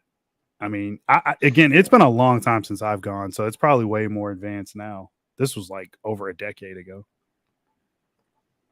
Wait, okay. For Uncle Bill when he's in here, could you name all those different type of screens again? Like the mega screen Yeah, and hold on. the super screen. I want to know if Uncle Bill knew there was this many screens in a theater. Well, obviously 3D, you know, but Mm-hmm. half of these I didn't know what the hell they were. Okay, Brand, man, I haven't been in a theater. Well, yeah. so standard, super screen, ultra screen, 40X, 3D, IMAX, and EMX. So what is EMX? I've never experienced that. I will look it up. It's on the list of different options You right take here. You take ecstasy before you fucking go to the theater. That's what the E stands for. That'd be a hell of a different experience watching a movie on ecstasy. There you go. They give you a pill, you take it, and then you experience the movie. I'm gonna look this up. Hold on. Let's see. What is EMX? That's how they got Pee Wee Herman. He was in one of those theaters with the ecstasy. But yeah, Okay, so it's sort of like IMAX, but this one, I guess the screen's even bigger.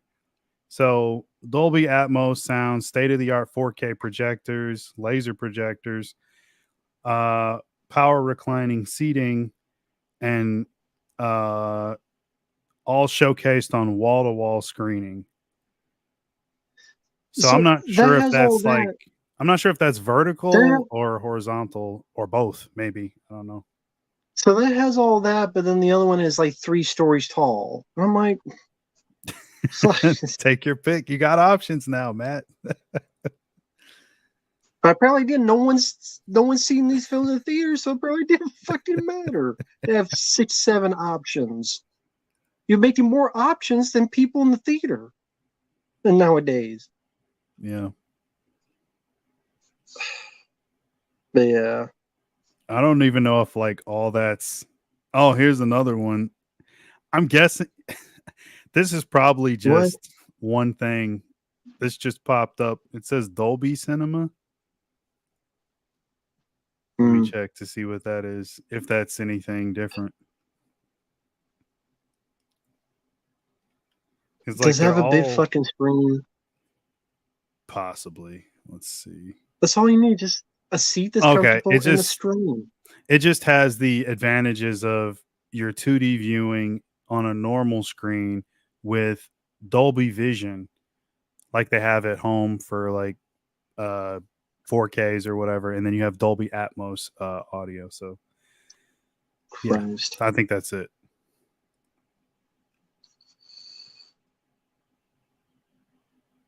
But with that said, have to be coming to a close because it's over. It's past midnight now for me. Been going on Okay. for a little over 3 hours. The movie ended like an hour ago, so we just been talking. Just But it's been talking about fun. these screens. These theaters, yeah. It was a fun conversation. Yeah. Coming up, uh, for me, first off, be uploading more videos daily. Saturday the 25th, 7 p.m. Central. I'm just going to do like a birthday stream for a couple hours. Uh, then Sunday, I think also around 7 p.m. My friend Efrey wanted us to do a stream, and that'll be on the film Speed. I guess because it's the anniversary, that's 1994. Here we are in 2024. Cool. So I know he wanted to do a stream again, and that movie came up. He's like, sure, why not? And then there'll be more uploads of videos and so on and so forth. How about you, Mark? Um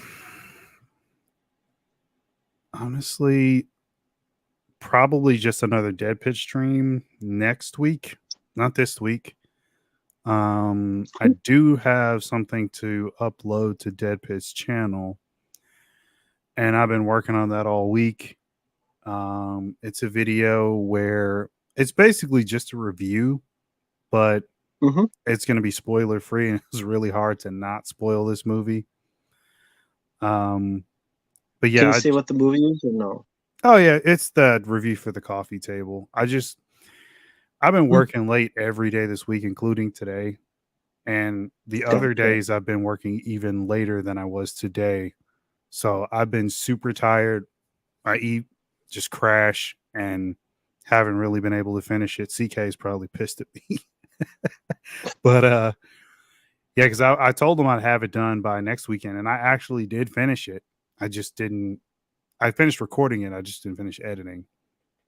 So I Mm, gotta put that on their channel, and yeah, that, and then I'll probably oh, try as hard as I can since we have a 3-day weekend coming up. Um, I'll do like just a regular video on something in the collection for my channel. I need to do something else. I've only been doing like live streams lately, but Cool. I'll probably just have another collection video up soon. And what is you said you're going to be part of a Dead Pit live stream? Do you know the date or the subject or? It'll be another stream on the Italian filmmakers, and that'll be next Sunday if nothing changes. Something could change, but next Sunday. So the Sunday a couple days from now or after? No. This Sunday they're doing a stream with Wet Movie 1. Okay, yeah, that's right. Mm-hmm. So the one I'm doing is The the Sunday week after. after. Yeah. And last shout out, thank you, man. Thanks for the stream, Night Guys. You have a good night too, man. Thank you so much for that kindness, man. Really appreciate it, man. Yeah, Premier, if you want. I mean, I'll probably after the stream on my birthday and then on Sunday, since I only have a limited amount on the phone, I probably won't be able to do a stream till around past June 6th of next month. So these last two in this month will be kind of the maybe I could do one more, maybe. But yeah, there'll be plenty of videos. And Mark mentioned there'll be videos from him coming out on his channel, which is Stuntman Marq, M-A-R-K. Q. Feel free to check them out. And yeah, thanks for joining me, man. Fun as always. Thank you to people in the chat. Fuck Beetlejuice 2. Fuck Alien 3. And fuck Alien 3. Fuck it. It sucks. See you guys later. See you later.